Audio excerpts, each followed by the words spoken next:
A Beasley Media Group station.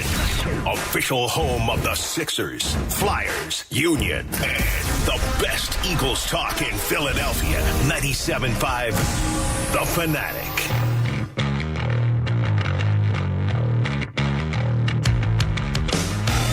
And a good Tuesday morning, Philadelphia. I'm Andrew Salchunas. It's the Midday Show on 97.5 The Fanatic. And let me make one more factual statement. The Philadelphia Eagles are the best team in football. Let me repeat. The Philadelphia Eagles are the best team in football. All right, if you listened at all during the show yesterday, I said it over and over and over again. The winner of last night's game, either side, Eagles, Chiefs, the winner of last night's game, no matter how it played out, should be, without question, without doubt, without argument, considered the best team in the NFL. Record aside, okay? Record aside. Now, it also helps the Eagles have the best record in the NFL, the 9-1 record after last night's win.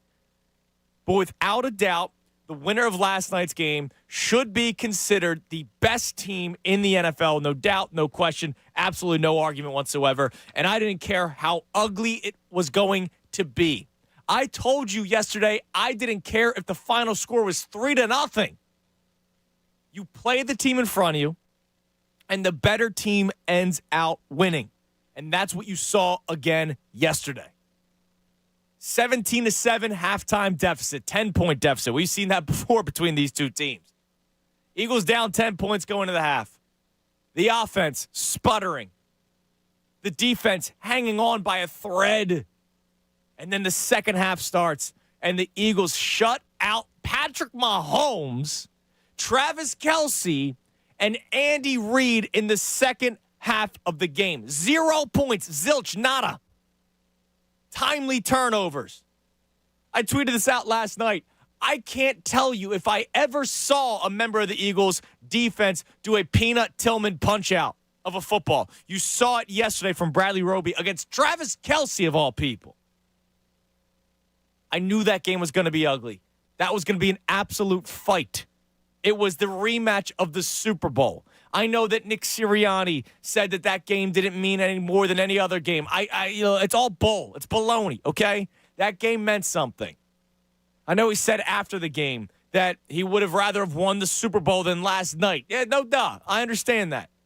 And I know this wasn't total revenge because revenge would actually be winning in the Super Bowl this year, not just a Week 11 matchup. But whatever. That game meant something. That game was also important for many reasons.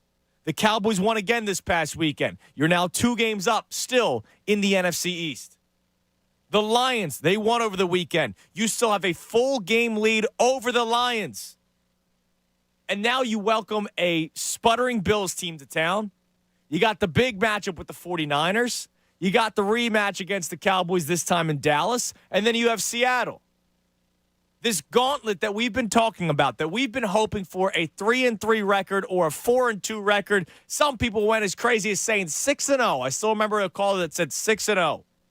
I said 4-2, but I would take 3-3. Well, you know what? They're 2-0 right now. And 3-3 would, at this point, be a major disappointment. This team just finds ways to win. And you know what?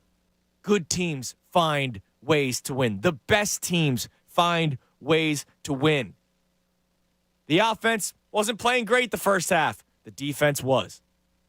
The defense continued to play great in the second half, gave the offense more chances, and they did just that. Great teams find a way to win games. Some guy tweeted at me before the show started, the best team in football, ? And sent me the photo of Marquez Valdes-Scantling dropping what would have been a potential game-winning touchdown pass. To which I say, A.J. Brown, Devontae Smith, they don't drop that pass. Get better receivers, which is a typical Andy Reid issue. Not with the Eagles. Devontae Smith makes that catch. Does he fall just shy of the end zone? Yeah. And then you get the tush-push, and that takes care of business. But the Philadelphia Eagles, by far, without a doubt, no question, no argument, are the best team in the NFL. Now, if you do feel a different way, and you want to talk about last night's heart-wrenching game. I mean, like, let's face it. I wasn't sitting there at halftime going, the Eagles are going to come back and win this one. No. But they did, because they continue to prove that they are resilient. They continue to prove that no obstacle is too big for them. They continue to prove that they can make halftime adjustments, which is something we've been seeing over the last couple of weeks. And that halftime adjustment led from 17 points to 0 in the second half and just 7 points in the first half offensively to 14 in the second. And that gives you the lead and gives you the win. I'm so happy today. I went to bed with an absolute smile on my face. The last game they played, we went to bed shaking and being thankful for a bye week because the Eagles barely held on to the Cowboys. And I know you could make the case they barely held on to yesterday's game. But bottom line is they won. And now that the bye week is behind us, I'm hungry for more. There's a lot of guys that deserve a ton of credit for yesterday's win. Jalen Hurts and his second half performance. The offensive line and their second half performance, because they were awful in the first half. Goes back to adjustments. DeAndre Swift throughout the game. Brian Johnson and Nick Sirianni not thrilled, but going with your best running back in important spots, DeAndre Swift. Whether it was with the ground game or catching the ball out of the backfield, you had your best running back out there. No mixing in Kenneth Gainwell. You barely did that. You had DeAndre Swift on the field the majority of the time, and it worked. Being able to win that game, by the way, without Dallas Goedert. Last year, remember the first game without Dallas Goedert? It was the Colts. It looked ugly. You barely won. The Nick Sirianni stepping up on the bench saying, that was for Frank. That was for Frank, man. Well, this wasn't the Indianapolis Colts. This was the Kansas City Chiefs. The defending Super Bowl winning Kansas City Chiefs. You go into their house without one of your weapons, best weapons offensively, and you still find a way to win. Of course it was going to start slow offensively. Full disclosure that I expect them to turn things around the way they did in the second half? No, I didn't, but if the defense kept them in the ball game, you never know. You never know what the possibilities were. And they took care of business. And that's basically all that it comes down to, is taking care of business. Handling the job in front of you. As I continue to throw flowers throughout the field, I mentioned Bradley Roby. How about Kevin Byard, who was lost earlier in the game, allowing a touchdown pass, but then having the big interception later? How about Milton Williams making a couple of big plays in the backfield? Fletcher Cox, Jalen Carter, Hassan Reddick continuing to be a beast. Josh Sweat forcing Patrick Mahomes to roll out and then do the intentional grounding throw. You got pressure from your four-man front late. As long as it happens at some point in the game, we keep on talking about how Hassan Reddick is a closer. Maybe this front four is the closer in totality. It's just another team effort victory. And that's what winning teams do. And that's what the best teams in football do. So I want to celebrate it with you today at 610-632-0975. Are you in agreement? I'll ask you the question straight up. With your eyes, eye test, gut feel, whatever the feeling is, brain, I don't care. Are the Eagles the best team in football? Because I say by far yes. And I don't see that changing anytime soon.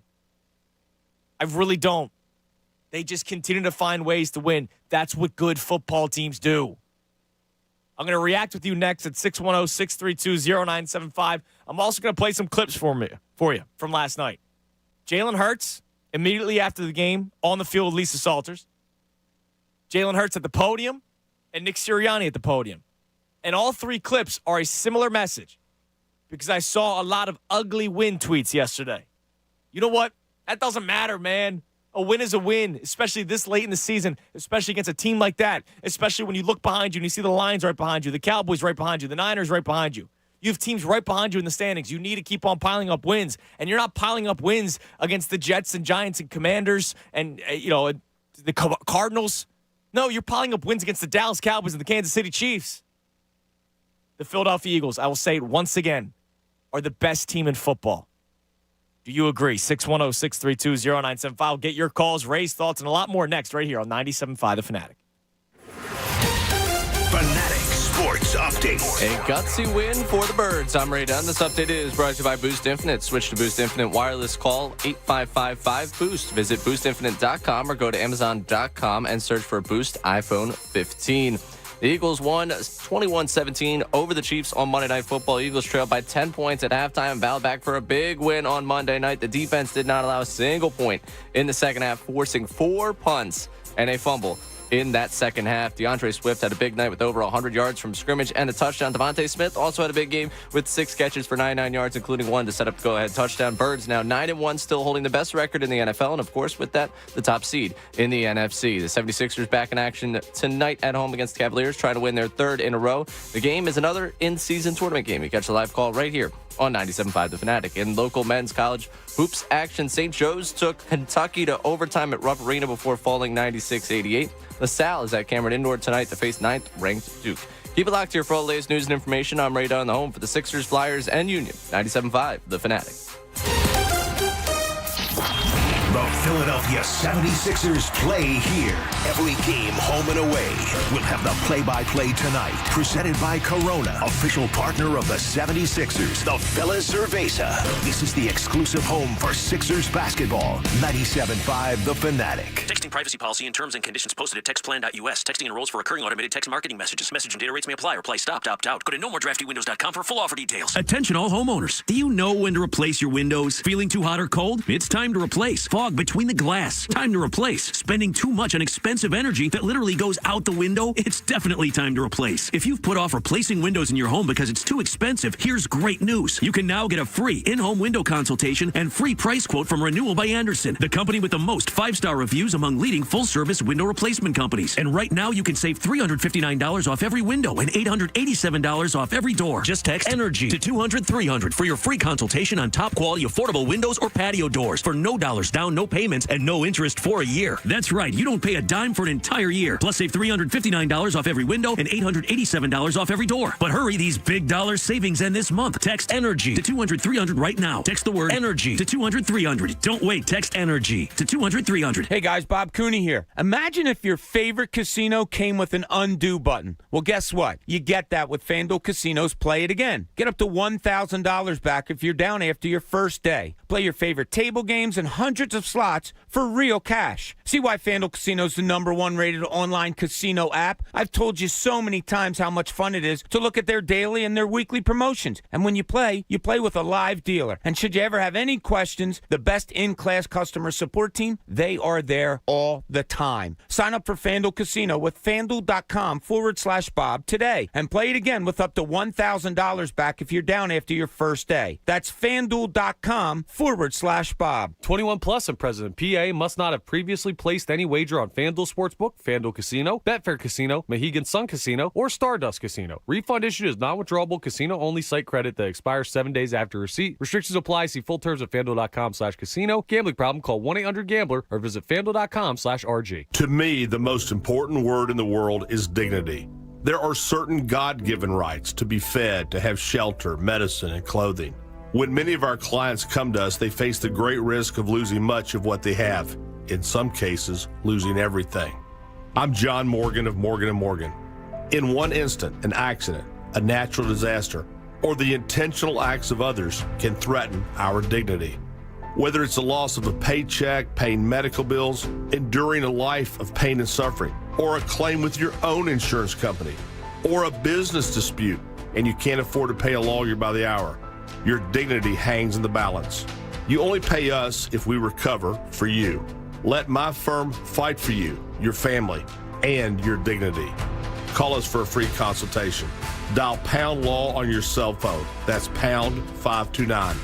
Morgan & Morgan, forthepeople.com.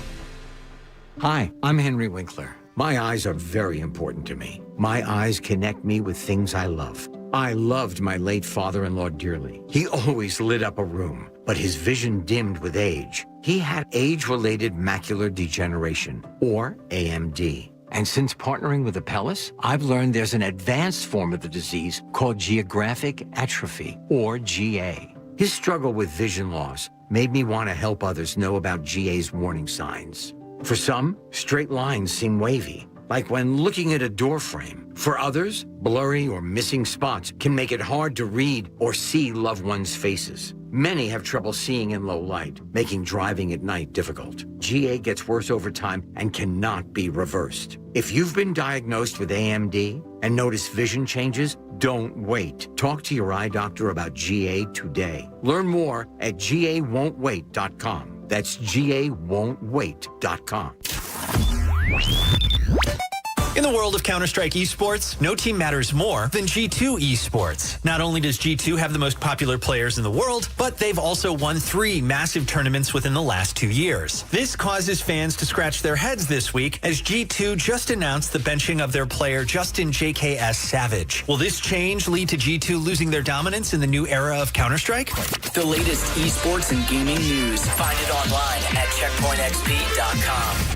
A psoriasis flare-up can make a walk in the park, well, no walk in the park. It's that obvious, huh? I've tried so many lotions and creams, but I still have symptoms. So those don't do enough to treat the inflammation beneath the skin, leaving you with those uncontrolled symptoms. Makes sense, but what else can I do? You can get real with your dermatologist so they can help you get clear. Make an appointment and, oh, you're already on it. Hi, yes, I'd like to make an appointment. Get real clear about psoriasis at letsgetrealclear.com. Sponsored by AbbVie. O'Reilly! It's See Better, Drive Safer month at O'Reilly Auto Parts. Replace your worn-out wiper blades and get up to a $20 O'Reilly gift card after rebate when you purchase a pair of select wiper blades. See store for details. Our professional parts people will even install your new wiper blades for free. Stop by your O'Reilly Auto Parts store or O'ReillyAuto.com. O'Reilly Auto Parts.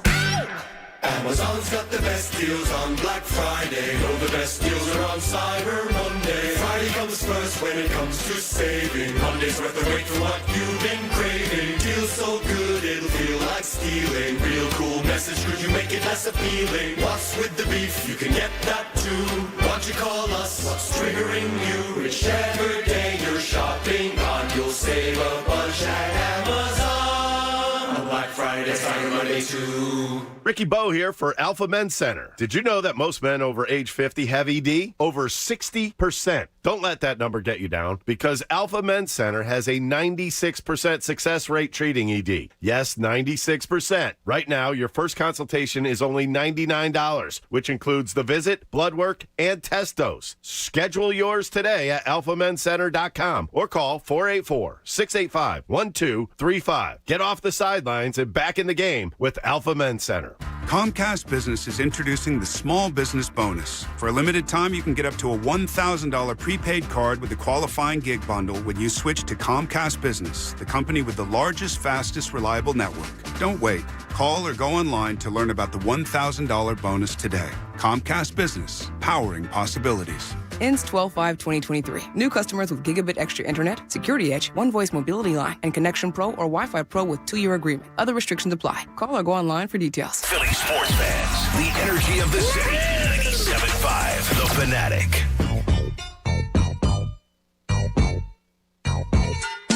Ten 97.5 The Fanatic. I'm Andrew Salchunas. 10 o'clock hour brought to us by Window Nation. Take advantage of Window Nation's 50% off sale on all style windows, plus make no down payment with no payments and no interest for 12 full months. Call 866-90Nation or visit windownation.com. The Philadelphia Eagles are the best team in football. I think I'm going to say that approximately 1 million times today because it's how I feel.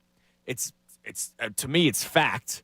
You know, not just record-wise, just looking at a team that finds ways to win every single week, except for one. And that was against the New York Jets. And even that game, they still had every opportunity to win it. They just shot themselves in the foot way too many times. But they keep on finding ways to win. Now, before I start playing these clips, I have 2 clips from Jalen Hurts and one from Nick Sirianni yesterday. I want to get to your phones at 610-632-0975. I got to talk to Ray as well. But before I get to Jalen Hurts and Nick Sirianni, because when you think of Hurts and when you think of Sirianni, you think of offense. But the defense deserves a standing freaking ovation today. Unbelievable. An unbelievable job by them. Whether you want to say bend but don't break, whatever. Kevin Byard with the interception in the red zone. Bradley Roby punching out a football. I can't believe I saw that. An Eagle player doing that. Unreal. The defense balled out yesterday. Middle of the field was a little bit better. Now, I'm sure a lot of it was because Travis Kelce's the guy that you're going to focus on the most. But middle of the field was a little bit better yesterday. My man, Zach Cunningham, Ray. Big game for MVP Zach Cunningham. Greatest Cunningham in Eagles franchise history.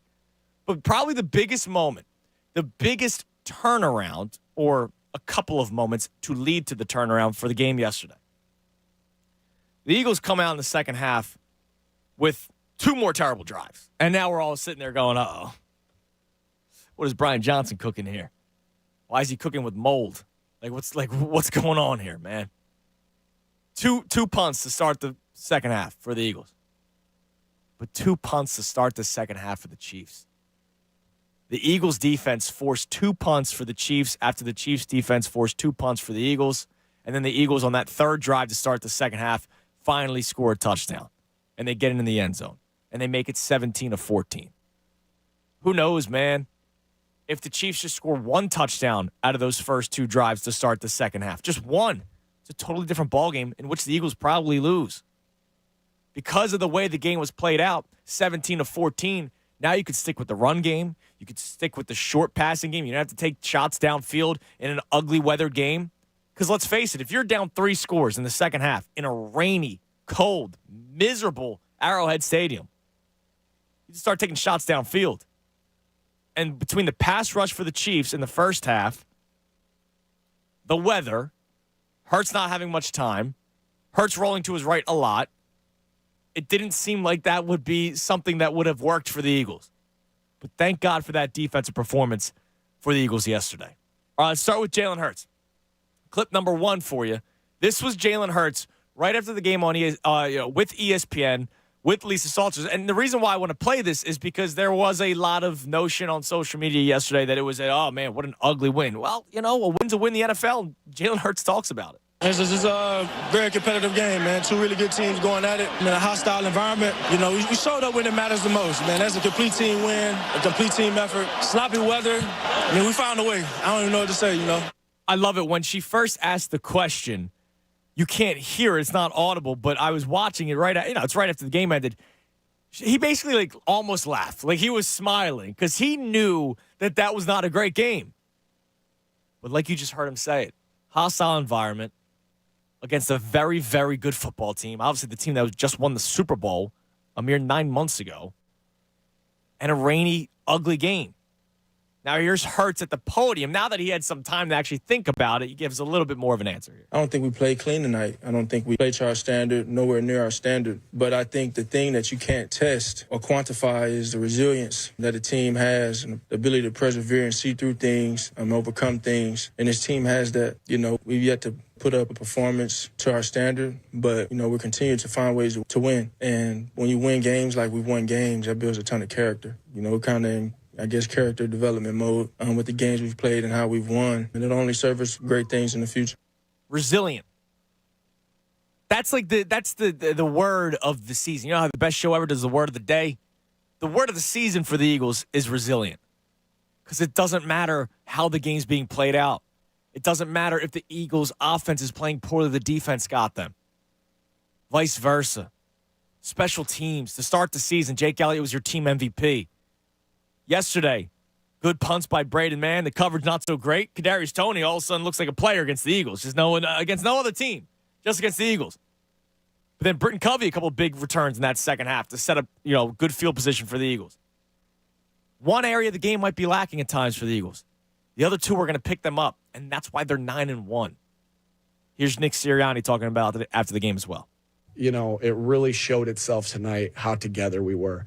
Again, because that was just a gritty, whoever was going to win that game was going to win it gritty, grimy. It wasn't pretty on either side. And whoever was going to win that game was going to do it gritty, grimy, nasty. It was going to be that way. And the guys just stayed together and kept fighting and kept grinding it out. And, we were able to come out on top. Gritty, grimy, nasty. Ray Dunn is my witness. I believe I said 20-17 would be the final score in an ugly win for the Eagles. That was pretty close. You know football. I'm a football guy. That's what it is. I told you, I eat meat and I watch football. That's That's fantastic. Good my for you. life, man. Very happy for you on that one. Great analysis by you. Way to lead up to this game. I was a coward going into it. Felt horrible about it. I can only imagine. You can only imagine home where I was at During the halftime. game. Yeah, of that game. Just the way I felt about it. So much that we could pick apart, but I changed it. If you remember, after the Cowboys game, I believe we had the back and forth about ugly versus gutsy. Yes. And I had said ugly, you had said gutsy. First update today, I'm saying gutsy because at this point, you know what? I like you, and it hurts saying you can't quantify the resiliency. There's so much that you can't quantify about this team. That's why this stupid ESPN analytics FPI bull. Wow! All that crap of, they're going to lose their next 4 games according to our ESPN calculators. Oh, the Eagles are the 7th best team in the NFL according to our calculators. Blow up your freaking calculators. Seriously, your calculators suck. You can't quantify resilience. That's a T-shirt in the making, man. Continue. Let's get that. Let's get that on the site, 975thefanatic.com. No, but seriously, like you can't put this team in a box. So you can't really, this is how they do it. This is how they win. This is how they go about taking care of business. Because I said after the Cowboys game, there's 101 ways to lose a game. They went with 100 of them. Yeah. You felt that way yesterday, where you felt like they made mistakes to go lose that game. Yet they held the Chiefs to 17 points. Yet they came back from double digits on the road in Arrowhead against Andy Reid and Patrick Mahomes. Who does that? Who does that? You went to 9-1 at this point.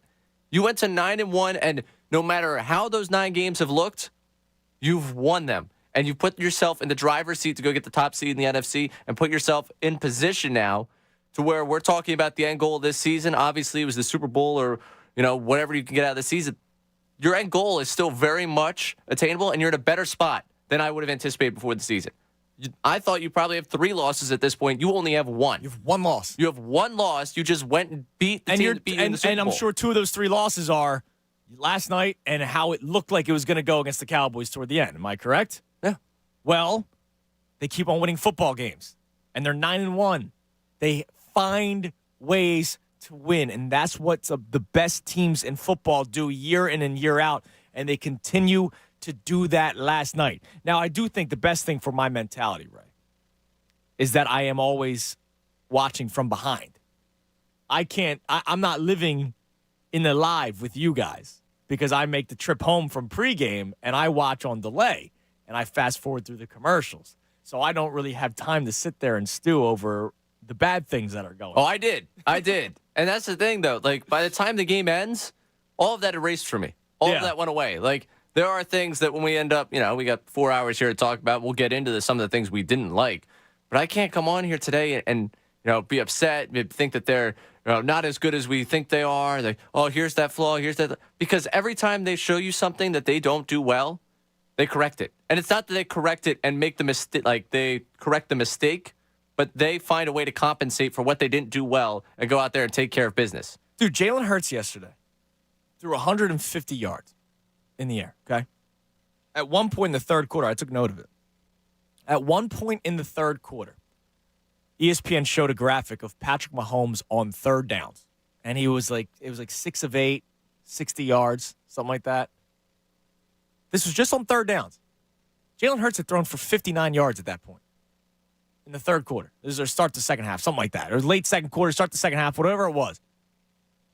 Patrick Mahomes had more yards passing on third downs at this point in the game than Jalen Hurts throughout the entire game. And yet they still found a way to win because they're resilient and they're the best team in football. And if you want to give me, the Chiefs haven't really scored in the second half over the last 4 weeks. Before last night, the last 4 weeks in which I think they had a total of 6 points or 10 points in the second half of those 4 games, they were 3-1. So they still held on to those games, except for last night when the Eagles came from behind and won. You went on the road against the reigning Super Bowl champion, and for 2.5 quarters, you looked like you could be down 3 touchdowns. Yeah. Yet you found a way to win that football game. In a game in which A.J. Brown had 1 catch for 8 yards. Correct. 1 catch for 8 yards. We joke around about it, but we're also serious that, A.J. Brown's there somewhere. I'm just going to throw it up there. He's down there somewhere. Bleep it. And it works for for the most part. I mean, that's why he had Calvin Johnson numbers, broke Calvin Johnson's record earlier this year.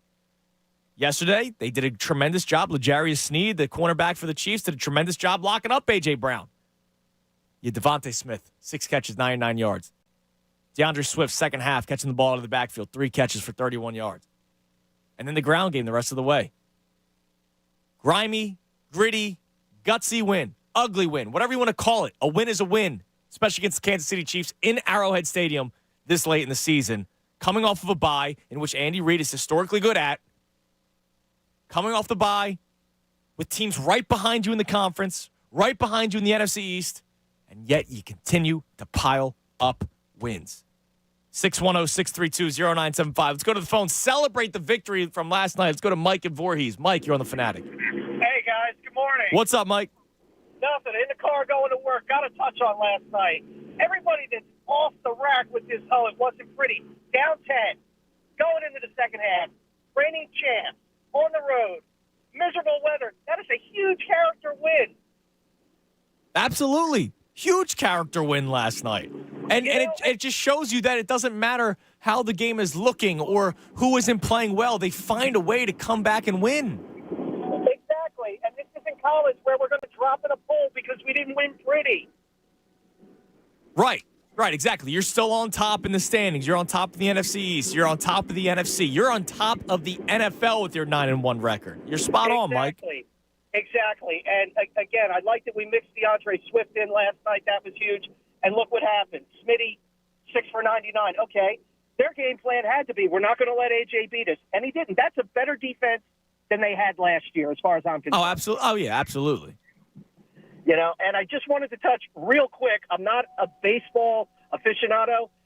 What kind of power does the union wield that we have to give a 30-year-old pitcher a 7-year contract? Give him 3 years in the same money. I just don't understand. There's a lot of money in baseball, Mike. There's a lot of money in baseball, and Aaron Nola is a valuable piece to a rotation. Is he my favorite player? No, he's not. But he's a valuable piece to the rotation. Now, one of the things I absolutely loved yesterday, all right, and I stand by it, and I said this to you before the show as well, that Kenneth Gainwell had 1 carry, and that Kenneth Gainwell had 1 reception, and that Kenneth Gainwell only played 30% of the snaps. I love that because we have seen him get forced the football over and over and over again. And look, to his credit, last game against the Cowboys, he had that early touchdown. It was almost like an FU to Philadelphia fans, right? In an ugly game like that where you're supposed to run the football, you put the ball in the hands of your best running back. And one of the things that I really liked, because I was worried about this, we talked about this the Monday after the Eagles beat the Cowboys. I was worried that after those 2 fumbles by DeAndre Swift, that the Eagles would take some snaps away from him. Because there's this weird lack of trust factor, it seemed like, with Swift earlier in the year. Clearly, look, week 1, he wasn't the starting running back. It was Kenneth Gainwell. And no matter how Gainwell was playing, he still got more and more opportunities. And I was just waiting for him to start losing opportunities because of it. You had your best players on the field last night for the majority of the time. And I appreciate that out of the Eagles coaching staff. Bob Cooney said it this morning. You could make the case that DeAndre Swift was the best player on the field last night. Like the way he was running the football, it was just really, really impressive to watch. Had over 100 yards total between rushing and receiving. I mean, he was just fantastic running the football. And that, part of that, obviously, you give credit to the offensive line that opens up the holes for him. But he was maneuvering, finding his way, just pretty much to any crease he could find in that defense. I don't think they utilized him enough. He only had 12 carries yesterday. Well, that was the tough part about getting down.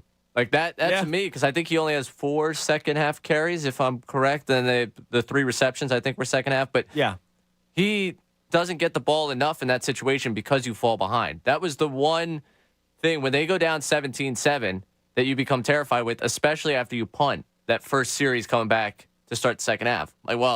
They go down 20-7, 24-7 at this point. You're going to be just trying to go vertical. Well, I thought they would try and go vertical up the field. Quite clearly, vertical was not the way they were trying to go. No. Most of the time throwing the football. But you're just going to have to start throwing the ball on a disgusting night in Arrowhead against an improved defense that's getting after Jalen Hurts. I was after that punt, which is why, again, you started talking about the defense in this segment. Yeah. Massive Matt, for just across the board. To have the Chiefs punt twice after you punted twice, that was the turning point. Well, the official turning point was when the Eagles cut the lead with the touchdown in the third quarter. But the fact that the Eagles defense did not let Andy Reid, Patrick Mahomes, Travis Kelce, and oh, by the way, Isaiah Pacheco, who runs like a madman, the fact that they didn't let them go downfield one time to score a touchdown or to even get a field goal to start the second half with 2 drives leading to 2 punts. The Eagles defense yesterday deserves a ton of credit. I want to hear, look, you don't have to apologize, but I want to hear a little love for Darius Slay. I want to hear a little love for James Bradbury. I know the receivers are trash, but, how many times have we heard, oh, man, how did they give up this many yards to these receivers? Well, yesterday they kept those guys in check. Good job by Bradbury. Good job by Slay. We had a caller after the Cowboys game, ripping Byard. Show a little love. I know he gave up the touchdown early on. He's still learning the new system. He makes the big play later on. And, oh, by the way, he kept Travis Kelce in check yesterday. He did a great job defending him. He did. The Byard conversation quickly spun when he gets the interception. Because I know the anticipation for me after he gives up the touchdown was, oh, my. They really did just go after and get this guy, and he is beyond gone. And then he has the game that he had following that. So good on him. And you mentioned the second half for the defense, setting the table for them. Defense also, the fact they give up 17 points in the first half, okay, frustrated there. But special teams allowed a big return there, also had a bad punt. Yep. And the defense had produced a 3-and-out and a turnover before those 2 scoring drives, trying to set the Eagles up to do something. Like the defense itself, and especially when we go back to coaching on this, because I know we love to come at the coordinators, love to have the conversation about the coordinators, the touchdown drive, Sweat doesn't jump off sides. They might end up with another 3-and-out there, and that's player execution there. So for everything, we talk about last year how Andy Reid had his way with the Eagles defense, you saw a very, very concerted effort and a very impressive coaching effort on the defensive side of the football for the Eagles that limits this team to 17 points. I get it. It's not the same Chiefs offense you had as a season ago, but you have to give credit where credit is due for the overall game plan. Adjustments, obviously fantastic, but the overall game plan throughout for this defense. Absolutely. And it's not the same defense as last year, right? Like, it's not the same Chiefs offense. You're right. But it's not the same defense that had 70 sacks. The front isn't getting home every single play like it seemed like they were last year. And, oh, by the way, Patrick Mahomes is a freaking magician. How many times did he spin out of sacks yesterday? Fletcher Cox, I think, had him 3 different times, and he got out of it. One of it led to a 14-yard run. The dude, that's why I do the whole you can't compare Hurts with Patrick Mahomes, because he's in a class by himself, but that's another game in which Jalen Hurts, I can't really say that Jalen Hurts outdueled him yesterday, but led him to a win. He outdueled him in the Super Bowl. The Chiefs just ended up winning that game. But Jalen Hurts deserves a lot of credit for how resilient he was in the second half. But, yeah, man, that defense, the last 6 drives for the Chiefs, all these in the second half. Punt, fumble, punt, turnover on downs, Eagles kneel out the clock. That was the second half for the Kansas City Chiefs. And, man, Bradley Roby, I know he almost gave up the touchdown. I know. Thank you, Marquez Valdes-Scantling, for dropping that pass. I appreciate you for doing that, because that made us feel a lot better this morning. But earlier, the Bradley Roby punch-out, I go back to this 100 times. I don't think I've ever seen that in an Eagles uniform. A punch-out like that, a Peanut Tillman Chicago Bears punch-out. I don't remember seeing that in an Eagles uniform. It's nice to have playmakers on defense, dude. And I know Darius Slay and James Bradbury aren't really in the position to make plays as much as they were last year because of defensive schemes. But having playmakers on defense goes a long way. And you saw it yesterday with Kevin Byard, and you saw it yesterday with Bradley Roby. 610-632-0975, the number to climb in. The Philadelphia Eagles are the best team in football. And stop with of course, the record. Record aside, I keep on saying it. Record aside. Use your eyes, use your brain, use your heart, whatever it's telling you. Any chance the Chiefs had to win that game yesterday, Eagles stopped them. Any chance the previous 8 wins for the Eagles, a team had to win, the Eagles stopped them. And that's why they're number 1 and on top of the NFC East, the NFC, and damn it, the entire NFL. 610-632-0975. We have a day after Eagles victory vault right? It was a nice morning for you. You got to just come in. We'll be playing some highlights as we do during the day after Eagles victory vaults, so you'll hear some of the sounds from yesterday's game and post-game as well with some of the press conferences for the players and coaches. And also, before we get to the vault, today's a day where I want to show a lot of love to Howie Roseman.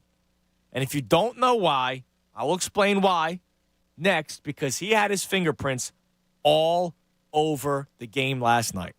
We'll talk about that next right here, 97.5 The Fanatic. Fanatic Sports Update. The Eagles come back against the Chiefs. I'm Ray Dunn. This update is brought to you by Boost Infinite. Switch to Boost Infinite Wireless. Call 855-55-BOOST. Visit boostinfinite.com or go to amazon.com and search for Boost iPhone 15. The Eagles win 21-17 over the Chiefs on Monday Night Football, and it was a tough start for the Birds. They trailed by 10 points at halftime and battled back for the big win on Monday night. The defense did not allow a single point in the second half. They forced 4 punts and a fumble in that second half. DeAndre Swift had a big night with over 100 yards from scrimmage and a touchdown. Devontae Smith also had a big game with 6 catches for 99 yards, including one to set up the go-ahead touchdown. That was punched in by Jalen Hurts, who had a pair of rushing touchdowns in the win, 150 passing yards. Birds now 9-1, holding on to the best record in the NFL, and with that, of course, the top seed in the NFC. 76ers back in action tonight at home against the Cavaliers, trying to win their third in a row. The game represents another in-season tournament game. You can catch the live call right here on 97.5 The Fanatic at 7:30. In local men's college hoops action, St. Joe's took Kentucky to overtime at Rupp Arena before falling 96-88. LaSalle is at Cameron Indoor tonight to face 9th-ranked Duke. Keep it locked here for the latest news and information. I'm Ray Dunn, the home for the Sixers, Flyers, and Union. 97.5 The Fanatic. Philly Sports Tonight. Discussion on the big stories we've been talking about all day. Coming up tonight at 6 on 97.5 The Fanatic and 97.5thefanatic.com. Hey guys, Bob Cooney here, and this year, FanDuel, in partnership with Valley Forge, has got something you'll really be thankful for. Because right now, new customers get $150 in bonus bets with any winning $5 moneyline bet. That's $150 if your team wins. With so many games going on Thanksgiving, it's the perfect time to join. You might look at over and unders with the Dallas Cowboys. I like the overs with the Detroit Lions because that team likes to score some points. So many great things to do. Play your props, whatever you want. So visit FanDuel.com/Bob and fill up your plate with parlays and player props all weekend long. That's FanDuel.com/Bob. FanDuel, official partner of the NFL.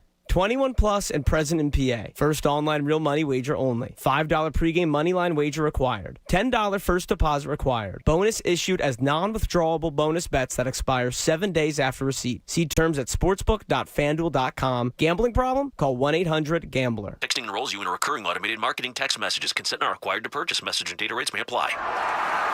The team's looking good this season. I think so. Man, I miss playing football. Being young with unlimited energy to burn. Ever since I turned 40, I just can't find that fire I used to have. Think it could be lower testosterone? What do you mean? All guys lose their edge when they turn 40. The body has less testosterone. That's why I take Nugenix Total T. I've heard about Nugenix. That really works? Since I started taking Nugenix, I'm lifting like when we played for Coach Carter. I feel more energized at work. It's even spiced up things between me and the missus. Are they still giving out complimentary bottles for people to try? Yep, send a text. It's that easy. Text DANDY to 42424 right now for your complimentary bottle of Nugenix Total T. It's the #1 selling testosterone boosting brand at GNC and Walmart. Do it now and they'll also send you a bottle of Nugenix Thermo X, their newest, most powerful fat burner ever, absolutely free. Text DANDY to 42424. That's DANDY to 42424. These statements have not been evaluated by the FDA. This product is not intended to diagnose, treat, cure, or prevent any disease. The holidays are here, and if you're making a list and checking it twice, let the Preferred Pros make that list shorter by checking off your home improvement projects. Whether you need experts to help keep your home cozy warm, remove the junk and clutter, or help to keep your holiday gifts safe, we have just the pros for you. Gerhard's Appliances. At Gerhard's Appliances, you can design your dream kitchen on any budget. Shop local and save big at Gerhard's. Volpe Enterprises. Say goodbye to roof leaks and hello to peace of mind. Call Volpe Enterprises now at 1-855-GO-VOLPE. J-Dog Junk Removal. Got junk and want it gone? Trust J-Dog, your local veteran-owned and operated junk removal and hauling pros. School, sports, after-school activities, time is short. So lose the stress and visit J-Dog Junk Removal, RDSC.com. Check out Preferred Pros today. This paid program is sponsored by businesses highly rated by actual customers. For more details on Preferred Pros, visit 975thefanatic.com. This is an important notice to consumers facing $10,000 or more in credit card debt, medical bills, or other unsecured debt. You may not be required to pay it all back because there are special programs now in effect that will significantly reduce the amount you will owe if you qualify. This is not bankruptcy or a debt consolidation loan. These programs, which the credit card companies like to keep secret, exist to aid American consumers struggling with overwhelming credit card debt by offering tremendous savings and real debt relief. Accredited Debt Relief has established a special hotline for you to call and learn what savings you qualify for. They've helped qualify consumers with over $1 billion in debt and are A+ rated with the Better Business Bureau. So don't wait. Get the relief you need during these hard economic times. For this free information, call the Accredited Debt Relief Hotline now. Call 800-962-1818. 800-962-1818. That's 800-962-1818. Shop Black Friday every day and get the best new deals all month long only at Lowe's. Shop the lowest prices of the year on select major appliances and save an extra $100 for every $800 you spend on select major appliances. Plus, get your home ready for the season with Holiday Living 100-count LED string lights. Was $8.98, now $4.98. Because Lowe's knows deals. Valid through 11/22 while supplies last. Selection varies by location. Appliance savings vary based on purchase amount. Exclusions apply. See Lowe's.com for details. O'Reilly. It's See Better, Drive Safer month at O'Reilly Auto Parts. Replace your worn-out wiper blades and get up to a $20 O'Reilly gift card after rebate when you purchase a pair of select wiper blades. See store for details. Our professional parts people will even install your new wiper blades for free. Stop by your O'Reilly Auto Parts store or O'ReillyAuto.com. O'Reilly Auto Parts. This Thanksgiving at Total Wine & More, find bourbons and Cabernets that you adore. Our helpful guides are so friendly and nice. So many bottles to try at the lowest price. So gather with friends as you sit down to eat. Grateful for all who made Thanksgiving complete. With the lowest prices for over 30 years, you'll always find what you love and love what you find. Only at Total Wine & More. Drink responsibly, B21. My daughter is normally a little goofball, but after a bad night's sleep, she's too tired to be anything. That's why I trust Pure Z's Kids. Pure Z's Kids is mindfully formulated just for kids. Their non-habit forming, drug-free products help my daughter fall asleep naturally, giving her the rest to be her best. I'm a dinosaur. Her best dinosaur. Pure Z's Kids, for ages 4 and up when needed. Explore our products at zquill.com. These statements have not been evaluated by the Food and Drug Administration. This product is not intended to diagnose, treat, cure, or prevent any disease. Fall savings are here and prices are falling at Barlow Buick GMC in Woodbury. With a huge selection of vehicles in stock and low financing options available, now is the time to get a new vehicle from Barlow Buick GMC. At Barlow, they treat their customers like family and always provide honest pricing and dedicated service. Stop by the dealership in Woodbury or visit them online at barlowautogroup.com. See what sets them apart from the rest. Experience the new Buick GMC. We are professional grade. Jim Gaffigan here with some more Straight Talk. Let's take a moment to appreciate our sweet children, loving grandparents, and eternal soulmates. Now let's use them to save money on wireless. Because with the Straight Talk Silver Plan, you get 4 lines for just $25 a month with unlimited data and no contracts. So add those human pawns, loved ones, and save money. Thanks, kids. They're finally worth it. Straight Talk Wireless, available at Walmart. Get 4 lines on Silver Unlimited for $25 per line per month, plus taxes and fees. For data management practices and additional terms, visit straighttalk.com. WPEN Burlington, Philadelphia, a Beasley Media Group station.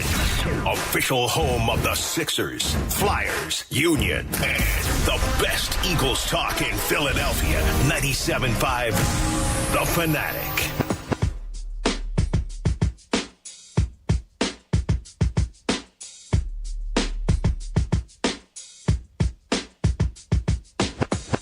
$10:50, 97.5 The Fanatic. I'm Andrew Salchunas.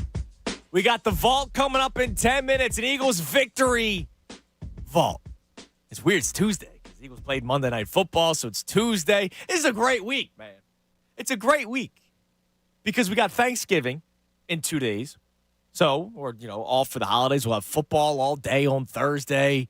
And it's always much better when you're going into the Thanksgiving holiday following a victory, especially on a Monday. It's even closer. And the Eagles play on Sunday. Man, this is just beautiful. Now, I want to show a lot of love to Howie Roseman because yesterday, his fingerprints were all over that football game.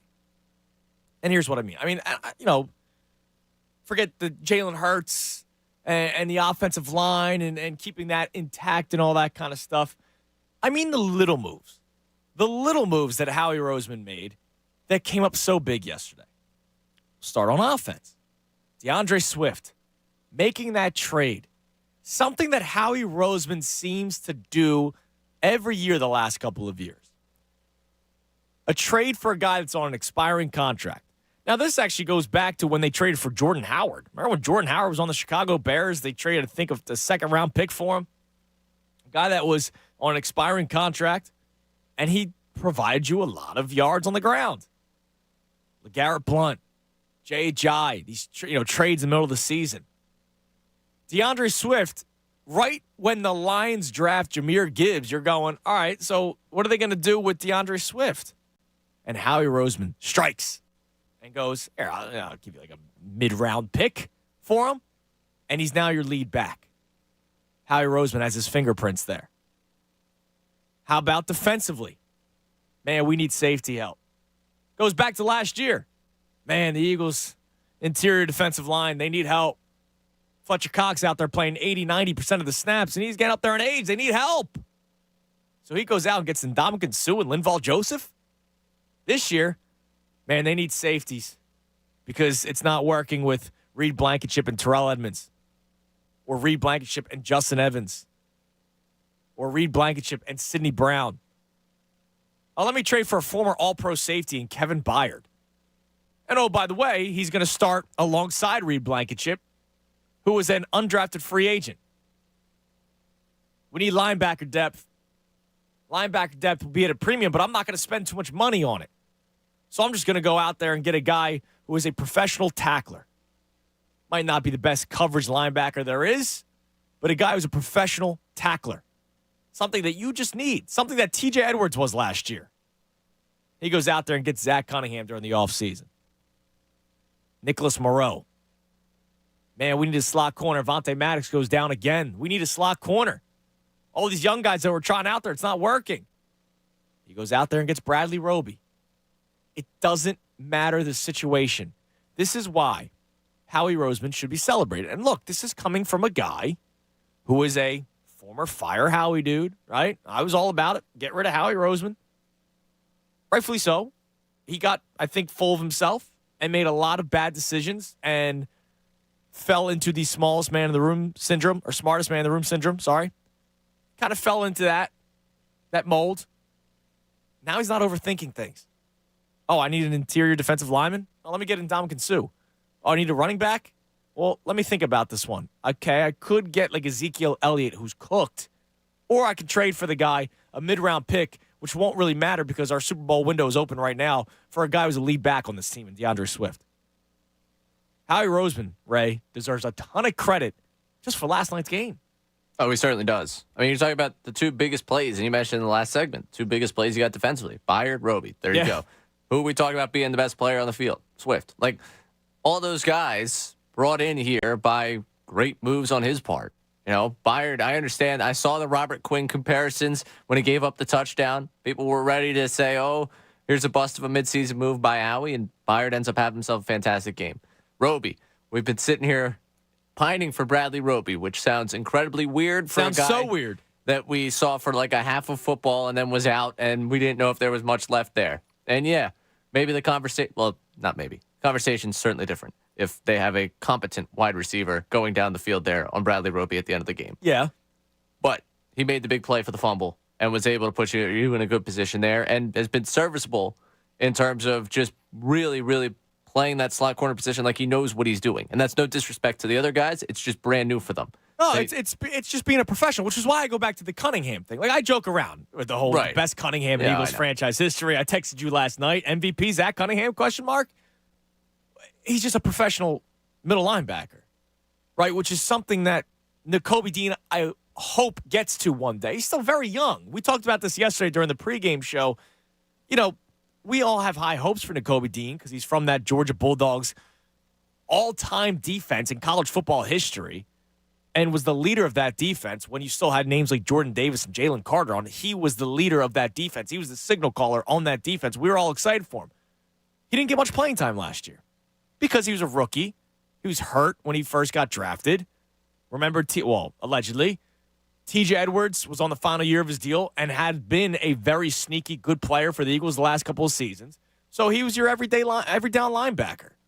This year, Nakobe Dean got his opportunity, gets hurt very early on, and unfortunately, when he comes back, he's behind the 8 ball already. And so you go to a professional middle linebacker, and that's a big deal. When you have professional players, when you have veterans, I know you need athleticism, you need youth movements. That's football. Out of any sport, you need a youth movement, which is why you need a hit in the draft, which is why, yeah, the Rams got their Super Bowl, but you see where they're at now because they traded away every single pick that they own. The Eagles, the Super Bowl window never really closed after 2017. It looked dark, but it never really closed because you still have the youth movement. You have guys on their second contracts after their rookie contract, which is set up, by the way, by Howie Roseman. But he goes out there and gets professional players in positions of need. Linebacker, cheap, right? He's not going out there and paying top dollar for a linebacker. But instead of going with like a 7th-round pick at linebacker and hoping for the best, you go after a guy who's a veteran in the NFL. And if it doesn't work, okay, you try the youth movement. But clearly it's working. I've been very impressed with Howie Roseman, as we all should. I mean, they got to the Super Bowl last year. They're 9-1 this year. It's not a hot take for saying that. But I'm just very impressed that it seems like any time there is an area of weakness, he finds some sort of answer. And then it makes you think, how did no other GM see that? How did no other GM see Zach Cunningham out there? How come no other GM signed Ndamukong Suh? Now, part of it last year was he wanted to go to a winning organization, a chance to win a Super Bowl. But he just keeps on hitting the ball out of the park, man. It is crazy the laps he runs around some other general managers. Yeah. And how much easier he makes it look versus the rest of them. And obviously, yeah, this is a conversation that, I think this is Howie 3.0 at this point, because we got 2.0 got them the Super Bowl. 3.0, I think, is now put them back in contention window. But yes, his ability to evolve, and I think that's also partially credit to the patience of this organization with him. Like you mentioned, you were not alone in the Fire Howie camp the last time around. He's been given the chance to grow, evolve, and learn from his mistakes here, which is, I think, a credit to a little bit of the culture of the organization. If you want to go all the way up to the owner, like as much as we kind of made fun of the fact that Laurie and Howie and how tight they were when they were losing, the patience that Laurie's had with Howie's allowed him to grow and correct his wrongs multiple times, and Howie's shown you that ability to grow and again put this team in position to win. Yeah, I mean, he's become a GM who I now just trust with everything. Draft, because I think he's listening to other people, and I think he has learned from his mistakes. Like, Howie Roseman made mistakes, as you just mentioned. Howie Roseman made a lot of mistakes. But there was patience there. And it's worked out. Will I always think about Justin Jefferson in an Eagles uniform? Of course I would. But Justin Jefferson's played for a Vikings team that hasn't done squat. The Eagles have since gotten back to the Super Bowl after that draft and are now the top team in the NFL right now. 610-632-0975. We got a Eagles Victory Vault edition in a second, but let's go to Rick in Easton. What's up, Rick? Yes, just wanted to chime in, guys. Great show so far. Thanks, man. How ironic. 10-point deficit, a special teams punt blunder, and a fumble by a key player. What's that remind you of? Sounds very familiar. That's how I started the show. It sounded very familiar to a game that happened 9 months ago. So, real quick, I guess it wasn't pretty. They can't put a full game together. We need to make adjustments, style points. We have to do better. We have to do this. We have to do that. And we haven't played our the best football yet. It just doesn't matter if you think about it. They find ways to win. And here's the other thing. They need to make adjustments, right? They need to get better. Did the Chiefs the Chiefs needed to make adjustments at halftime too. Yes, they could have scored more points than 17. They could have played better defense in the second half. So we always focus so much on the Eagles, and I get it because it's our team. That's the team that we talk about day in and day out. But the Chiefs could have made adjustments yesterday, and they didn't. No doubt. And, I beat this drum, but I can't get off of it. This is it. This 40% of this roster, I keep beating this drum, is from the SEC. This is a battle-tested group of people, and the cream always comes to the top. They're 9-1. But let me leave you with this. Travis Kelce just gave this team in this city bulletin board for the rest of the year. I quote, he said, "It's nothing that they did. We have to play better." That should be a Taylor Swift song. It's nothing that they did. Yeah, it's that Karma song. Thanks for the call, Rick. Right? Hi, it's me. I'm the problem. It's me. That's not the song. No. That's not the Karma song at all. I appreciate it. I knew you were going to try and do the Taylor Swift thing and I don't get know. to it. I don't listen to her. It's overblown, man. That's what was funny about it for me. It's I all saw overblown. The wheels turning in your head for the Taylor Swift it's reference. me. I'm the problem. It's me. Yeah, that's not Karma. But Karma is Karma's her boyfriend. Boyfriend, yeah. The guy on the Chiefs. Yes, yeah. Who fumbled the ball. We'll have that highlight Who fumbled for you. the football, dropped another pass. Come on, man. You have that highlight for me during the vault? Oh, we'll have the fumble. Don't you worry. It's time right now.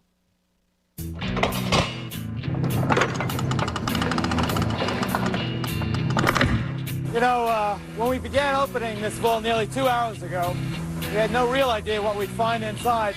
As it turns out, we haven't found very much. An Eagles game day vault victory. Day after game day vault presented by Golden Nugget Jewelers, where Philly gets engaged. Ray, what do we have today? All right. Well, we got to take you through the game, and I want to start with, this is a great thing for DeAndre Swift. This highlight, we'll have two plays here. We'll have the 18-yard run and then the touchdown. But DeAndre Swift is learning. You get tackled at the 1-yard line, your fantasy owners won't be rewarded. You get tackled somewhere inside the 5, you got a chance. Yes. This is the Birds scoring their first touchdown. Delayed handoff to Swift. Got a good block on the edge. Takes it down, spinning inside the 5, first and goal, Philadelphia. Strong run by DeAndre Swift of 18 yards to set the Eagles up.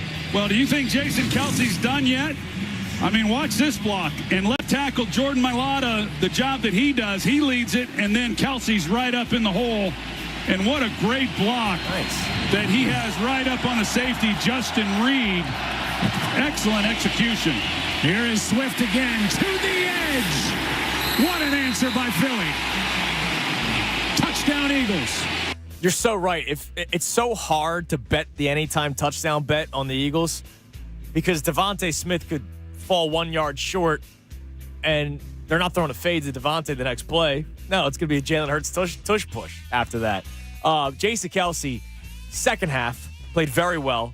That block was tremendous, though, and I love there was the one play where Jalen Hurts tried changing it to go right instead of left, and Jason Kelce just saying, no, and the play ended up working.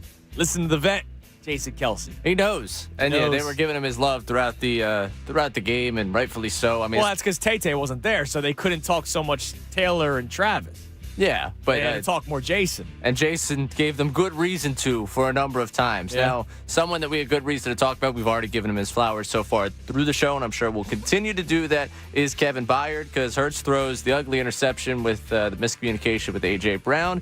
And the Chiefs get the football with the game all knotted up at 7 and a chance to go make something happen. Kevin Byard shuts the door on that opportunity. The Eagles, first down, end zone, picked off, intercepted by Byard. Watson was the target. And welcome into the fold, 30-year-old Kevin Byard. His first as an Eagle to keep this 7-7. I wonder why they played Snoop after the dupe yesterday. Yeah, with the going smokeless. But yeah, man, Byard, that was a huge interception, and you said it earlier. There was a conversation that was about to be had by a lot of people because a lot of people were soured on Byard through 2 games when the guy never had time to really learn the system, and then he gives up a touchdown early on because of miscommunication, and that's probably just that. He needs more time in the system, and he makes that adjustment not too long after and has the big interception. So 4 punts later for the Eagles. After they get the ball back on the interception, it'd be 4 punts, 4 drives in which they did next to nothing. They get the football down 17-7. We're working in the third quarter right now. And another thing that people have soured on, and I'm still soured on, but it worked here, is the quarterback draw. Now 3rd and 5. Another blitz. Hurts takes it right up the gut. Touchdown, Eagles. Extra men on the rush. And if Jalen Hurts was touched on that run to the end zone, it wasn't much. That was well handled. Well, McDuffie is coming off the slot. Hurts sees it, and then he just gets right in behind those pulling linemen and is able to make a play. So that's a great drive, and as much as of a struggle as it has been for Philadelphia, I mean, they've just tightened this game up. It's just amazing, man. The words of gritty and gutsy and ugly, whatever word you want to use, yeah, it's all true, but they got the victory. And Jalen Hurts, even though he only threw for 150 yards, did not throw a touchdown, threw an interception, still made his imprint. And I know it was 12 carries for just 29 yards, but it was these tough yards that he would get touchdowns. He scored 2 touchdowns yesterday. The guy just shows resiliency, and that's been basically the word of the day, but the word of the season for the Eagles. Credit there to Troy. After watching the first Jake Elliott extra point, he finishes his point there before the Eagles kick the extra point, saying they've tightened it up, not that they've made a 3-point game. Troy avoiding the broadcaster jinx. Good work on his part. Good job, thank you. He might be an Eagles fan now. I think we might have converted him. I think we're getting that right now. Now, the Eagles obviously tighten that game up 2-3 points, and the Chiefs go on a drive. And they go looking for the guy they look for in the red zone all the time. He wears number 87. You might know him as Taylor Swift's boyfriend. Kelsey. Ball comes out. Recovered by Philadelphia. Morrow gets the fumble recovery as Kelsey could not hang on to it. Zach Cunningham delivered the hit. And the second Chiefs turnover Moving on the of field the is a night. fumble recovered by the defense. That's First such a down, good job by Roby, who comes in and he just punches it out. He sees that Kelsey, right there. Great job by Bradley Roby. Name me a time an Eagles player punched out of football. I've been thinking about it since you said it. I'm telling you, I don't think I've ever seen an Eagles player punch out a football the way Peanut Tillman did. Obviously he was a good football player, but made a career out of it to the point where we talk about the Peanut Tillman punch. I don't remember seeing an Eagles player do it. But Bradley Roby did it yesterday. It was huge, man. Absolutely massive for them. Obviously stops the Chiefs there. Another punt for the Birds, and then a punt for the Chiefs before the final touchdown drive. And we got a couple of clips of audio to play afterwards explaining what happened here. But it's the big Devontae Smith catch following, of course, he doesn't get in the end zone. So Jalen Hurts cashes in on another rushing touchdown. Here's a shot for Smith. He's got it. They're going to mark him at the 1. And you know what the Eagles do from here. The completion of 41 yards to Devontae Smith. This is such a great job by Devontae Smith. He slows down for the ball and is able to just make sure that it's over the shoulder and track that ball. And here comes the Eagles specialty, the push. Hurts has got another, his second of the night.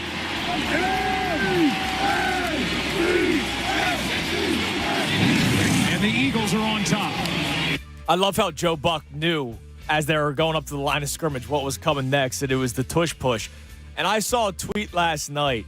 I think I saw it this morning, but it was tweeted out last night by our man Slippin' Benny. And it was a spot-on tweet saying, the Eagles don't just convert with the tush push. Like, they destroy it because they could get 2-3 yards every single time if they wanted to. It's not even a fight for Hurts. Which was a frustrating part of when they didn't break it out on a third down earlier in the game. But it's fine. That's okay. We'll move past that. 2 pieces of audio off of that, both talking about Devontae Smith. First, Jalen Hurts after the game with Lisa Salters talking about Smith making the play. Just making the play when you need it most. Making the play when you need it most. That was a hell of a catch by him. Having late hands. Just staying with it, seeing it through, and pressing on throughout the game. And then following up with that, talking about checking to that play is Jalen Hurts with some power here and a great call by him. Those things just kind of come to you in the game. We hadn't really been efficient offensively. Wasn't on the same page on the interception, on the turnover we had some communication things in that hostile environment we played in. But in the end, it's just about finding a way to win, and whether things come to myself or we're just communicating between the receivers and I, or just talking through the game and what we're seeing, trying to take advantage of stuff. Great catch by him. Timely playing the game, just thinking about opportunities we may have had early on in the game that we didn't take advantage of. All I can say is, you make those plays when you need to make those plays, and I'm just happy how we responded. You find ways to win, man. That's what this team does. That's why they are 9-1. I love that, and I love that he checked into that play because we haven't really talked much about it. Brian Johnson's play calling. Woo, boy. Something else. I want to give shine to a part of the field that doesn't get it, part of the team that doesn't. Special teams here. Because when they go back to the Chiefs, that punt, Josh Jobe making the play, This is how it sounded. Now it's 4th and 21. Chiefs down to 1 timeout. End over end punt with Tony. Punt down immediately. That play made by Jobe. Tony, who's been so dangerous back there, and Josh Jobe just shut that down. That's such a great play by him. That is not easy to do. We've seen Tony. We've already highlighted what he's capable of doing. You make him miss, you got a chance with a little bit of field to run and set up the Chiefs with pretty good field position, but that's outstanding work by Jobe. Yeah, I mean, he made a huge play. A guy that has struggled this season in terms of playing in the secondary. Special teams is still important. Special teams, remember, was a major factor last year, not just in the Super Bowl, but special teams last year was something we talked about a lot. I remember before the season started, every reporter for, like Tim McManus, ESPN.com for the Eagles, every reporter for ESPN.com for the respective team that they cover did a who's on the hot seat going into the season, right? Which is like, wow, okay, we haven't even played week 1 yet. And he went Mike Clay, the special teams coordinator. I've had no problem with him this year. And look at how much of a difference Braden Mann is to Aaron Sipos. Yeah, big difference. Seriously. Oh, man, but Sipos is such a good holder. We heard that. Yeah, it's been pretty damn good for Elliott still with Braden Mann, and the punts have been much better, too. Crazy how that works. Found a punter that could punt. And I'll just get you the last play here real quick as the Eagles hold on to win. Yeah, I think here on 4th down, Joe, we see this defense. They're all lined up back there. They're going to rush 4 guys and play coverage and try to protect the first down. You see them all, but you've got to get to Mahomes. And he can put a ball just about anywhere on the field, and trying to cover him up, this is not easy. Here's it out, downfield, incomplete. And the Eagles take over. And they're going to ride out of here with a victory. Ride out of there with a victory. As the best team in the NFL. We'll continue the conversation coming up next. That was The Vault presented by Golden Nugget Jewelers, where Philly gets engaged. So we'll reset what we've been talking about. I'll tell you right now, the Eagles are the best team in football. That's what we're talking about today. But we'll continue reacting to yesterday's game. Would love to hear your thoughts on the game. The whole ugly win, whatever word you want to use, yeah. But it was against the Chiefs. It wasn't against the Buccaneers like they did earlier this year. That was against the Kansas City Chiefs in Arrowhead against Andy Reid coming off of a bye. I am so impressed with this team. No matter how ugly it is, they're the best team in football. I want to hear from you at 610-632-0975. Andrew Salchunas, the Midday Show, right here, 97.5 The Fanatic. Big news, by the way, from our friends over at Family Company Jewelers in Marlton. They've been in business for more than 85 years. Okay, that means they just keep on getting the job done right if you've been in business for over 85 years. And now is the time for the next generation to take over, passing the torch from the third generation to the fourth. That's right, I'm very happy for him. It's a sad day for me. My man Angelo Sr., he's preparing for semi-retirement and is handing the keys over to the kiddos. Angelo Sr., he's been there with me every step of the way. Engagement ring, wedding band, first anniversary, first Mother's Day gift. He's been there with me every step of the way. But I've met his son. I've met the rest of the team at Family Company Jewelers, and they do such a tremendous job. And you know what? They're also offering you a huge sale to celebrate. November 27th through December 2nd. So it starts next week. It's the passing of the torch sale. It's the biggest sale in the history of the business with up to 75% off select items. This is your chance not only to get your holiday shopping done early, right? November 27th to December 2nd. You still got 20 days, 20-plus days before Christmas. 20 days until Hanukkah, right? You're all done. You're taken care of. That's fantastic. but you'll also save a ton of money in the process. Watches for him, diamond studs for her, and yes, even that engagement ring will be on sale. Maybe you can get her that ring that you've been putting off getting. Gentlemen, I know a lot of us put it off. Do it during the holidays. She'll love it. November 27th through December 2nd. On behalf of 97.5 The Fanatic, we want to say congratulations to our friend Angelo on his retirement. It's the passing of the torch sale only at Family Company Jewelers, South Jersey's Diamond Destination. Fanatic Sports Update. A gutsy win for the Birds. I'm Ray Dunn. This update is brought to you by Boost Infinite. Switch to Boost Infinite Wireless. Call 855-55-BOOST. Visit boostinfinite.com or go to amazon.com and search for Boost iPhone 15. The Eagles won 21-17 over the Chiefs on Monday Night Football. The Eagles trailed by 10 points at halftime, battled back for the big win on Monday night. The defense did not allow a single point in the second half, forcing 4 punts and a fumble in that second half. DeAndre Swift with a big night with over 100 yards from scrimmage and a touchdown. Devontae Smith also had a big game with 6 catches for 99 yards, including one to Seth go-ahead touchdown. That was a run by Jalen Hurts. A good old tush push. He had 2 rushing touchdowns in the game and 150 passing yards. Birds are now 9-1, still holding the best record in the NFL and a top seed, of course, in the NFC. The 76ers back in action tonight at home against the Cavaliers, trying to win their 3rd in a row. The game is another in-season tournament game. You catch the live call right here at 7:30 on 97.5 The Fanatic.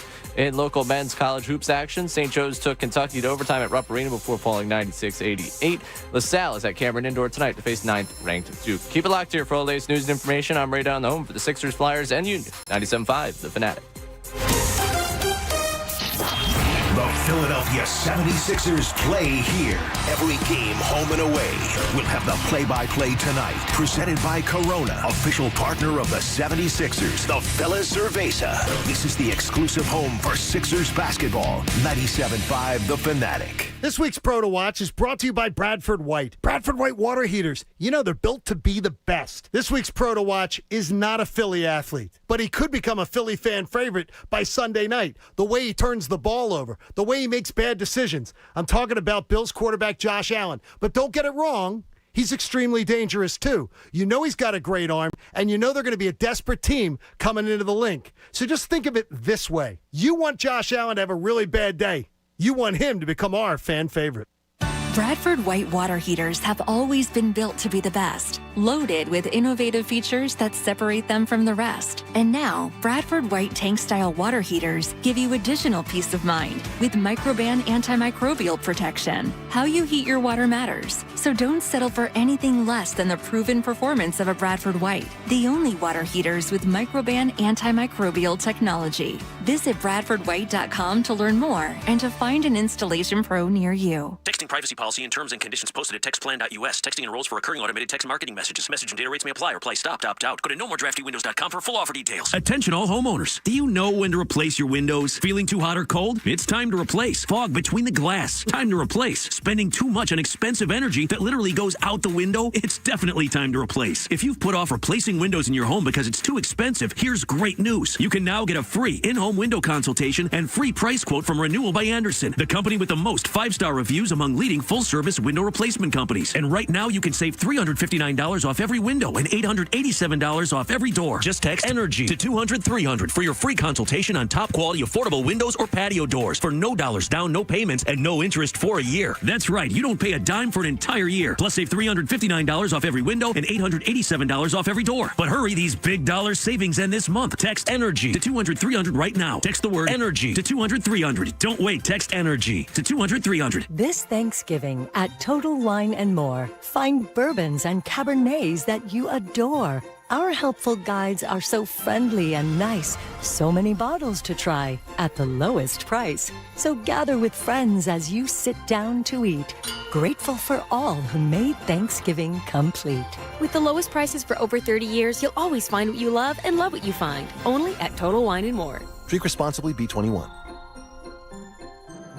This is Scott Trout of Cordell & Cordell. There are a lot of great dads out there. Sometimes those dads get divorced. For more than 30 years, we have represented men in divorce, confronting the pitfalls that could devastate your finances or harm your family relationships. While every situation is different, our goal is to get the best outcome for you and your kids. Set up a consultation and take the first step. Offices in Philadelphia, Radnor, and Allentown, Pennsylvania, and Mount Laurel, New Jersey. Scott Trout, licensed in Missouri, Illinois, and Georgia only. Michelle Ferrari, licensed in New Jersey and Pennsylvania. Online at CordellCordell.com. Paid for by Cordell & and Cordell. Prescriptions require an online consultation with a healthcare provider who will determine if appropriate. Restrictions apply. See website for details and important safety information. Subscription required. Price varies based on product and subscription plan. Hey guys, did you know there's a generic form of Viagra that works just the same, but is 95% cheaper? And you can get it online? Go to hims.com/joy. Through Hims, you'll get a free medical consultation, discreet shipping if prescribed, and the process is 100% online. To start your free online visit, go to hims.com/joy. That's HIMS.com/JOY.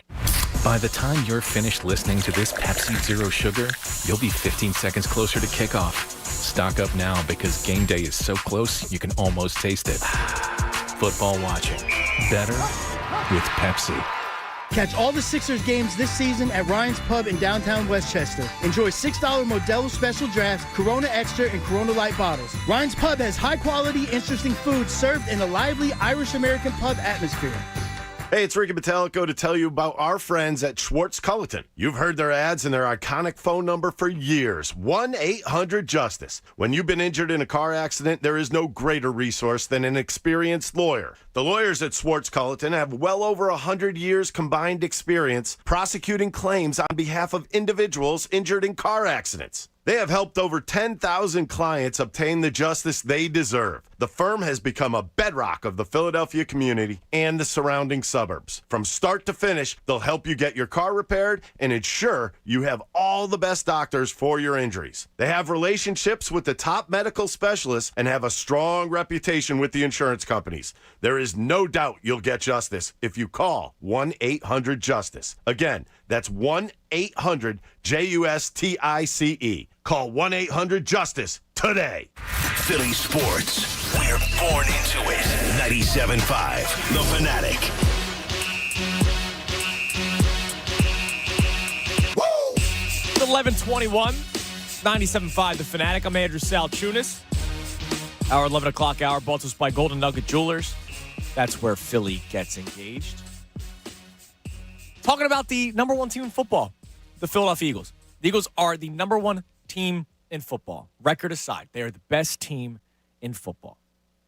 So to reset everything that we've been talking about, we just played the Vault Highlight Edition Eagles Victory Tuesday, which is awesome, of Thanksgiving week. I started the show off reminding you what the message was yesterday. That the game between the Eagles and Chiefs, the winner, would be considered, without question, without argument, without doubt, the best team in football. And it was going to be an ugly one. I did not think it was going to be a blowout win or a blowout loss yesterday. These are two very evenly matched teams.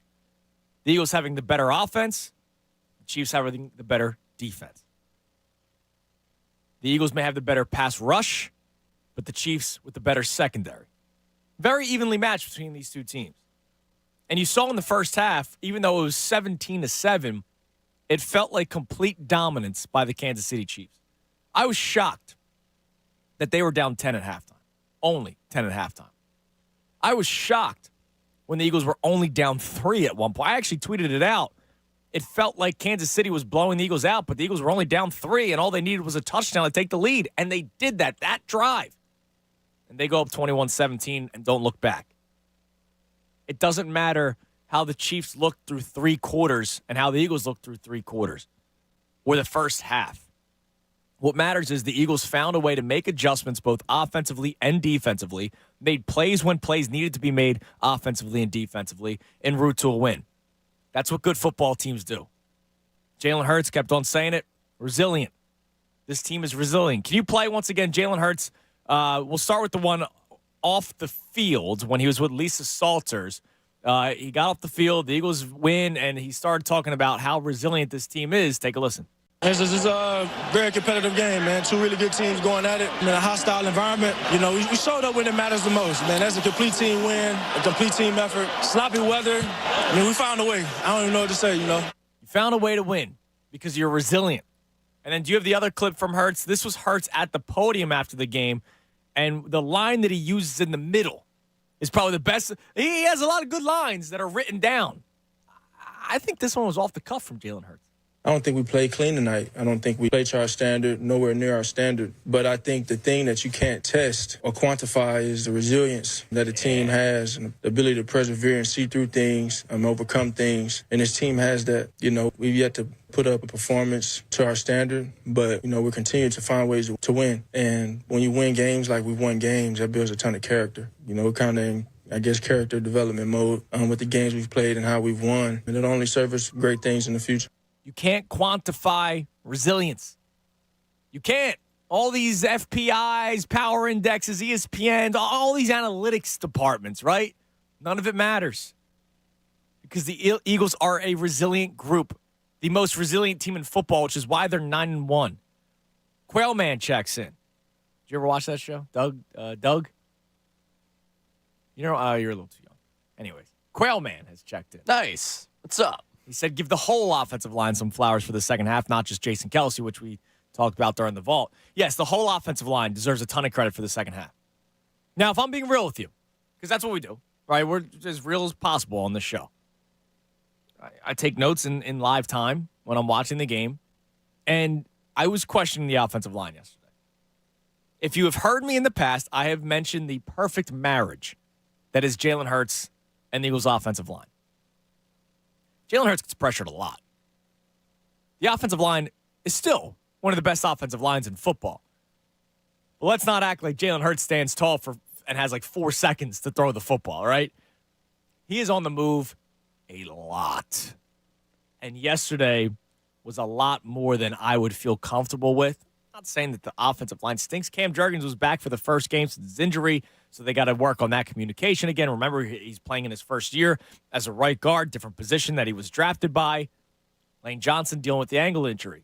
We saw a couple of times him get beat in that first half. But Nick Sirianni said it during his press conference. He thinks it was more miscommunication than Lane Johnson's health, especially working with a guy who just came back from his own injury. Jalen Hurts and Jason Kelce maybe weren't on the same page at times. That's why you saw Jason Kelce barking back at Jalen Hurts, and I'm glad that Hurts trusted his center. But there is a perfect marriage between the two. And at one point, I was worried, like, is this offensive line getting a little bit too much hype at this point? And then the second half, they shut me up. They played much better in the second half. They go from allowing 5 sacks in the first half to none in the second half, and that's why you saw a much better game in the second half by the Eagles offense, Jalen Hurts, and, of course, DeAndre Swift.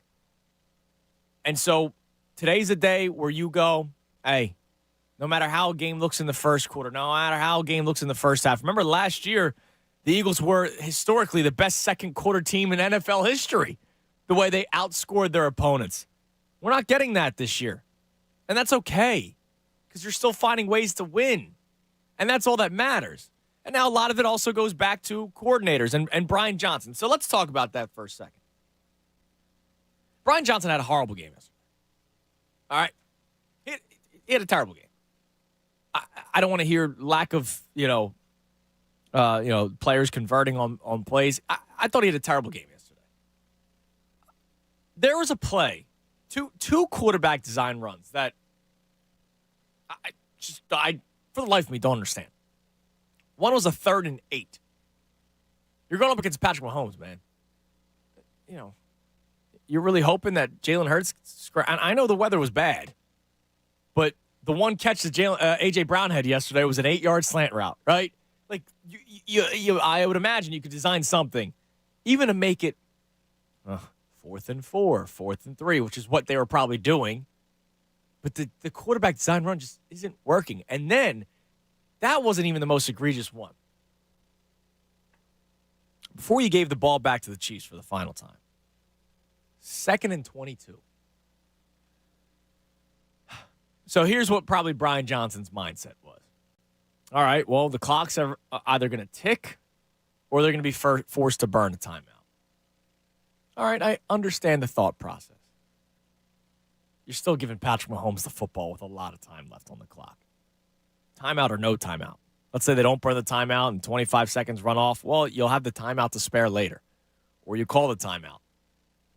Patrick Mahomes, if you remember, scored a touchdown and a field goal in like 30 seconds against the Bills in a playoff game a couple years ago. I hated that call, especially in a game when the screen game was working a little bit. There's these moments with Brian Johnson where I'm still confused. And maybe that's what's like, I don't think he just stinks. I don't. But I do think he was pretty bad yesterday. I know the weather's a factor. But one of the biggest plays we talked about during the vault, one of the biggest plays yesterday was Jalen Hurts checking out of a run and going to a pass with Devontae Smith. Surprised you're pro screen today, because if I saw one more screen, I was going to throw my television screen. Well, yeah, when it was like 5 in a row. Yeah, the one for Swift, where it travels a little bit upfield instead of trying to attack the perimeter, where they were reading that all night. Yes. Every single wide receiver screen was read like a book. The one that works is when they get Swift just out in front. And also, it was the Chris Jones sack where Gainwell just did not appear to be ready to go out and receive the screen. Right. I was losing my mind at some of those play calls. The quarterback draw, of course, that one's always going to get me. And I think we're now signed up for at least a few more next week because they scored a touchdown on one. Yeah. So, all right. Like the third and long quarterback draw continues to drive me nuts. The screens last night drove me nuts. And yeah, like the one saving grace that people I think would have had today for Brian Johnson. Oh, look at the way they converted there. That last touchdown drive. I mean, that's 40-yard pass that Jalen Hurts basically made the call for. Right, exactly. So a tough one for him. I've been giving him credit for the last 3 games. The fact that I thought the offense had started to look more in rhythm, have been not putting up points, have been moving the ball.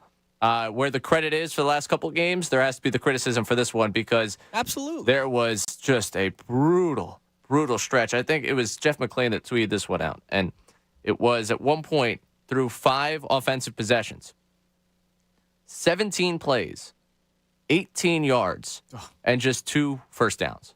Yeah, it's terrible. Through 5 possessions. And I go back to the stat I said to you earlier in the day. I think it was late second quarter, it was early third quarter. Patrick Mahomes had more yards passing on just third down than Jalen Hurts had in the game at that point. I mean, it's just it was weird yesterday. And I understand weather. I do. But the Chiefs didn't have a problem with it to start the game. They scored 17 points and could have scored more had Byard not had that interception and Bradley Roby not punched the football out in the second half. They had playmakers make plays defensively. Good teams also do that. Man, it was just moments where I'm going, what is going through this guy's mind? Yeah, I thought you texted me he was stuck on the Madden. Yeah, he got locked in the screen. Yeah, he got locked in. You're going select by play type, and he just got stuck inside the little screen portion of the game. He'd never played Madden before. He didn't know how to get back to his normal game plan. He thought all the plays were screens. It was just tough to watch some of the play calling, some of what they did. I thought early on when they couldn't block to stop the Chiefs for a moment. Yeah, they couldn't at all. They were a little too much time to have the play develop. You were looking for the adjustment, and hey, they made enough adjustments where it worked out. They won the football game, and you got to give credit where credit's due with that. But yeah. Goodness gracious, was that a tough watch? Now, and then there's the flip side of not just weather, but you are playing arguably one of the best passing defenses in the NFL. I believe they're second best in terms of, whatever statistics they use. And then to your point, we talked about this earlier, they were down so quickly early in the game that they couldn't really run the football that much against one of the worst rushing defenses in the NFL. But, it was just ugly. Like in terms of the game plan offensively, but if I'm going to keep the same energy, that's what I want Sixers fans to do this year. If I'm going to keep the same energy, it was an ugly win, team win. So, I'm not going to sit here and crush Brian Johnson today. If they lost, probably, because it looked like they had nothing going offensively until that second half, and then they got some things going. The Eagles' defense obviously helped them out a lot, especially after those first 2 punts to start the second half for the Eagles. The Eagles' defense then forced the Chiefs to punt twice to start the second half.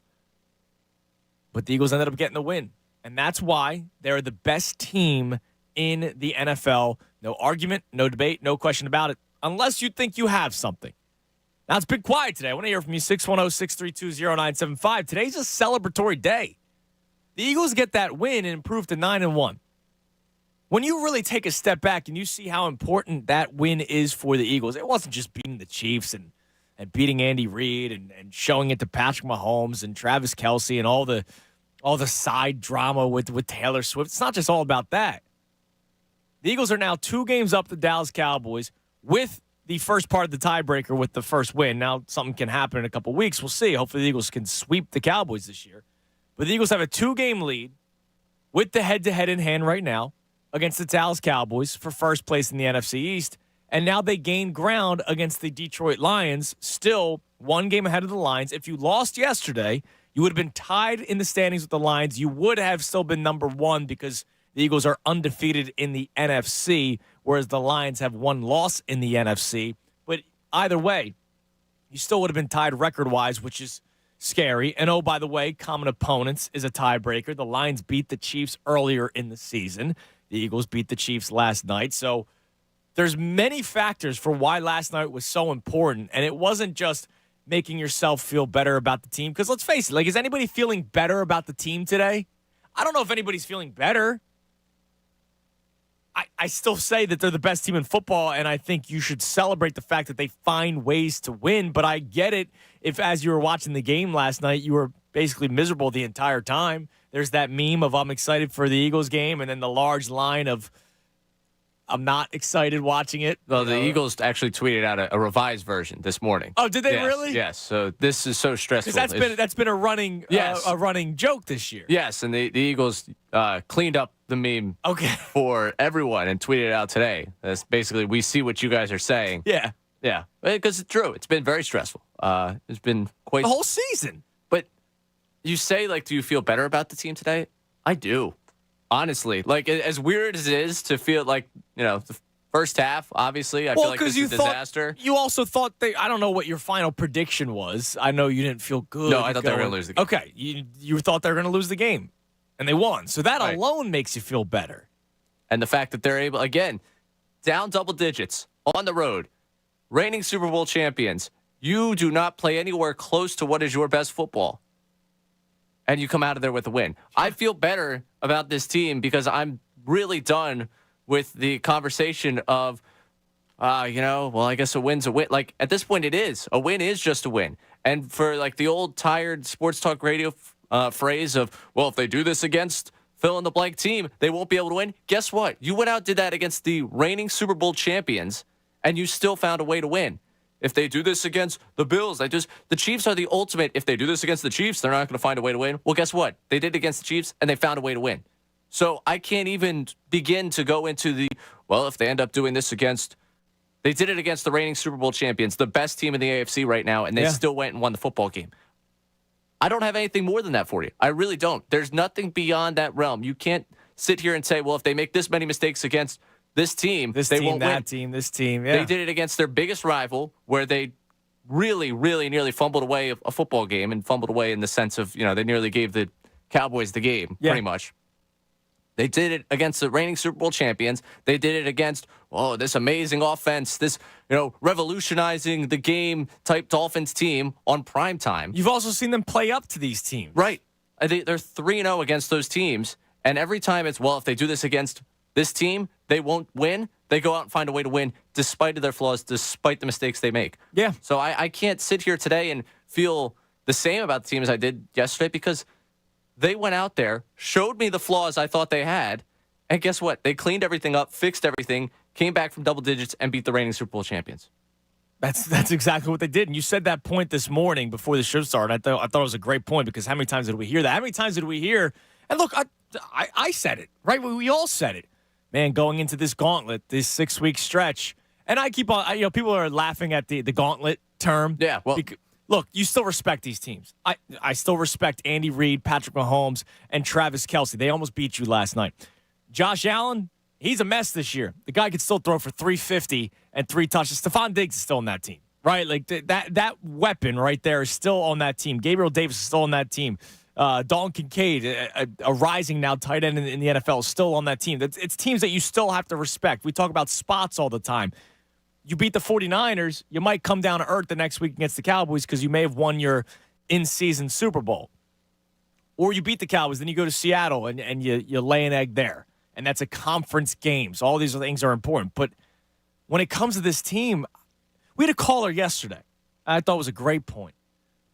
So I gave you the Super Bowl rematches in regular seasons. And The ESPN article that I read only had 8 of them. I don't know if there's only been 8 all. I think it's only 8. Okay, there's been 8 all-time Super Bowl rematches in the regular season the following year. And the losing team in the Super Bowl is 2-6. Now it's 3-6 after winning last night. We also hear all the time about how the team that loses the Super Bowl sometimes doesn't even make the playoffs the following year. This team's built different. We hear all the time about the NFC East. We don't see back-to-back division winners. It's been 18 years. This team's built different. This team is built for the long haul. And you're seeing them find ways to win every single week, which is why the word resilient keeps on popping up. Here's what I want to do coming up next. Pivot here a little bit, Ray. I want to play Nick Sirianni's press conference from last night because the word resilient and tough. And I know, like, you and I make fun of Sirianni all the time. We love him as a head coach. I love the passion, the fiery energy on the sidelines. I really do like it. I think he is a hell of a head coach. The dude can be Mike Tomlin, doesn't have to call a play. But I love Nick Sirianni on the sideline, his energy. His players love playing for him.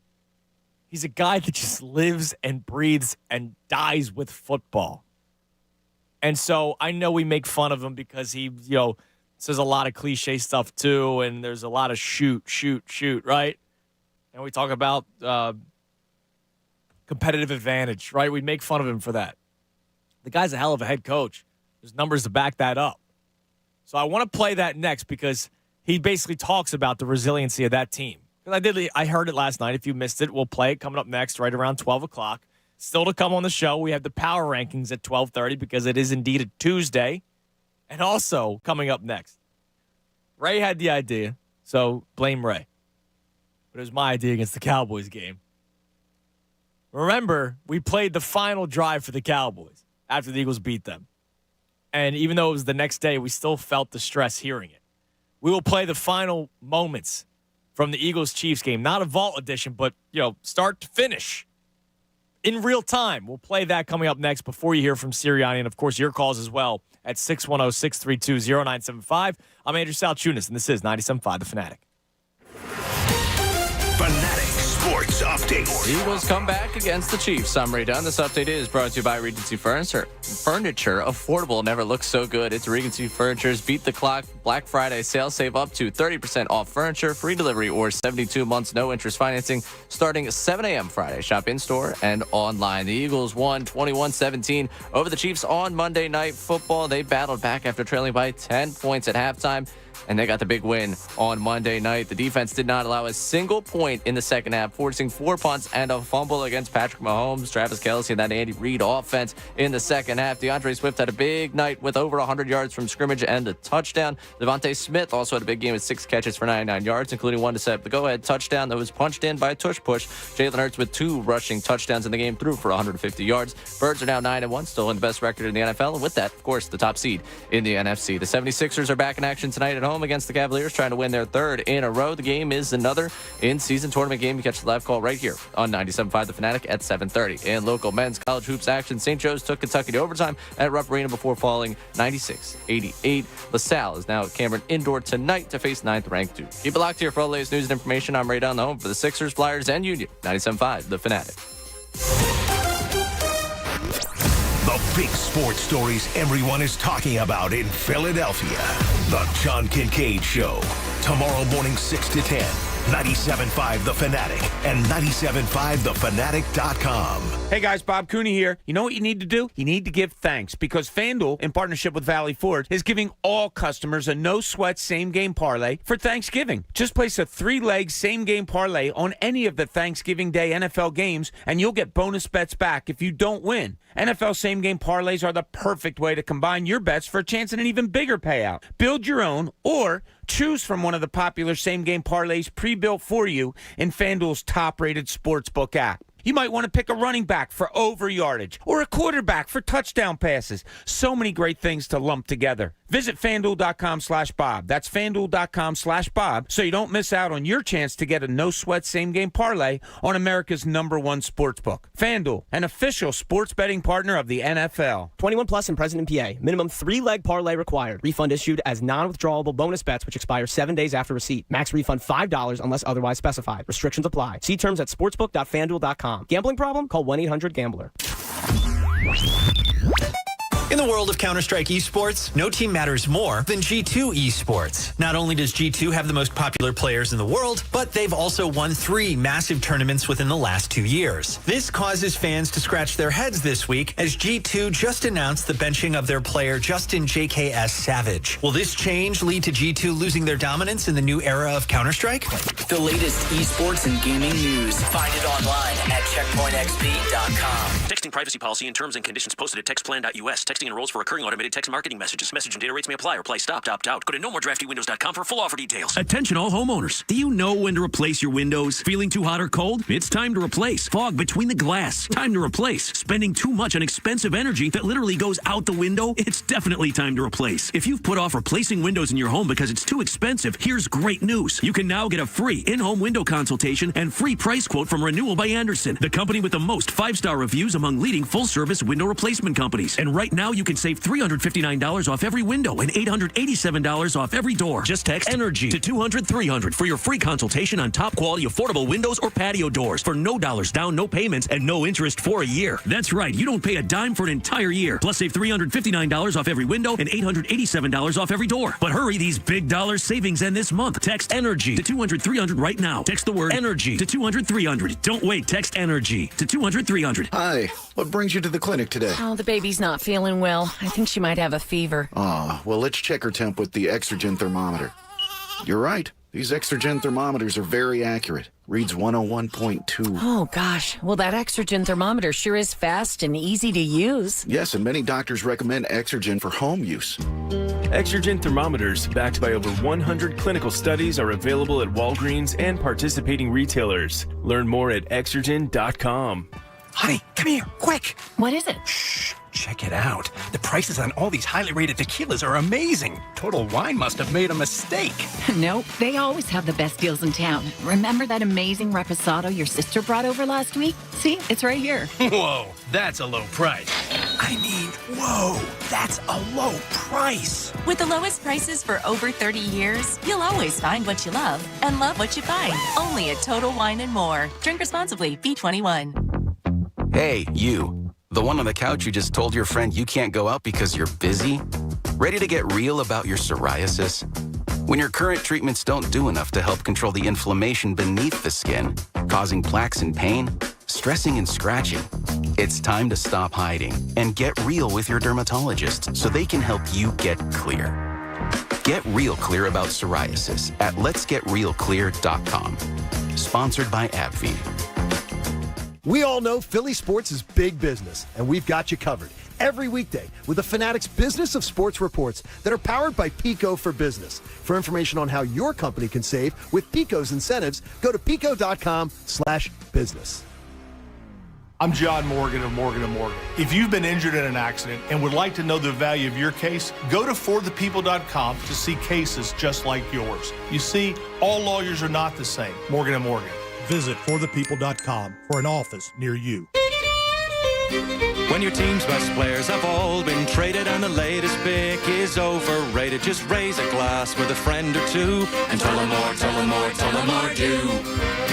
May your team be great and your picks be true, and if it falls apart, you'll know what to do. Just raise a glass with a fan or two and tell them more, tell them more, tell them more do. It's a crazy world, so what do? You tell them more, tell them more, tell them more do. Hey! Tullamore Dew Irish Whiskey, 40% alcohol, William Grant & Sons, Inc., New York. Are you tired of cracked, boring concrete surfaces? Apex Concrete Coating Solutions can turn your garage, patio, basement, or commercial space into a work of art while protecting it against stains, cracks, dullness, and drops. I couldn't believe the difference it made in my garage. It's super tough, and it looks great. Right now, get a free quote and 10% off your first concrete coating project at ApexConcreteCoatingSolutions.com. That's ApexConcreteCoatingSolutions.com. WPEN Burlington, Philadelphia, a Beasley Media Group station. Official home of the Sixers, Flyers, Union, and the best Eagles talk in Philadelphia. 97.5, The Fanatic.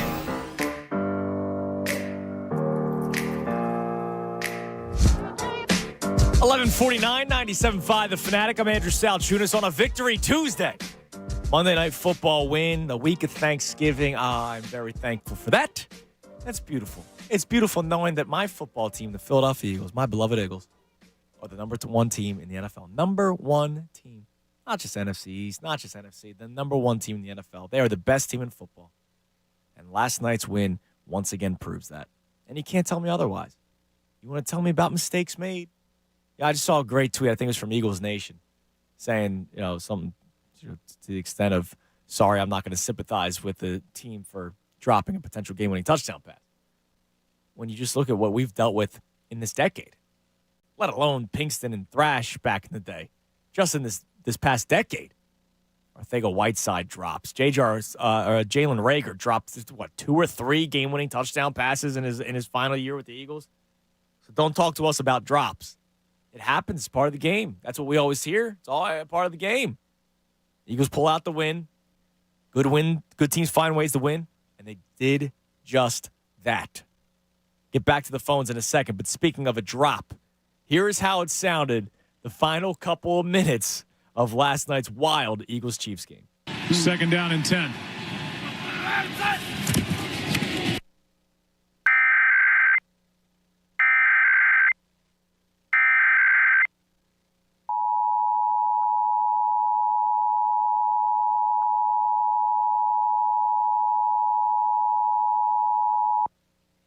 The civil authorities have issued a required monthly test for all of New Jersey beginning at 10:50 a.m. and ending at 12:50 p.m. The New Jersey Office of Emergency Management is conducting a test of the emergency alert system. Had this been an actual emergency, the attention signal you have just heard would have been followed by official information or instructions. This concludes the test of the emergency alert system.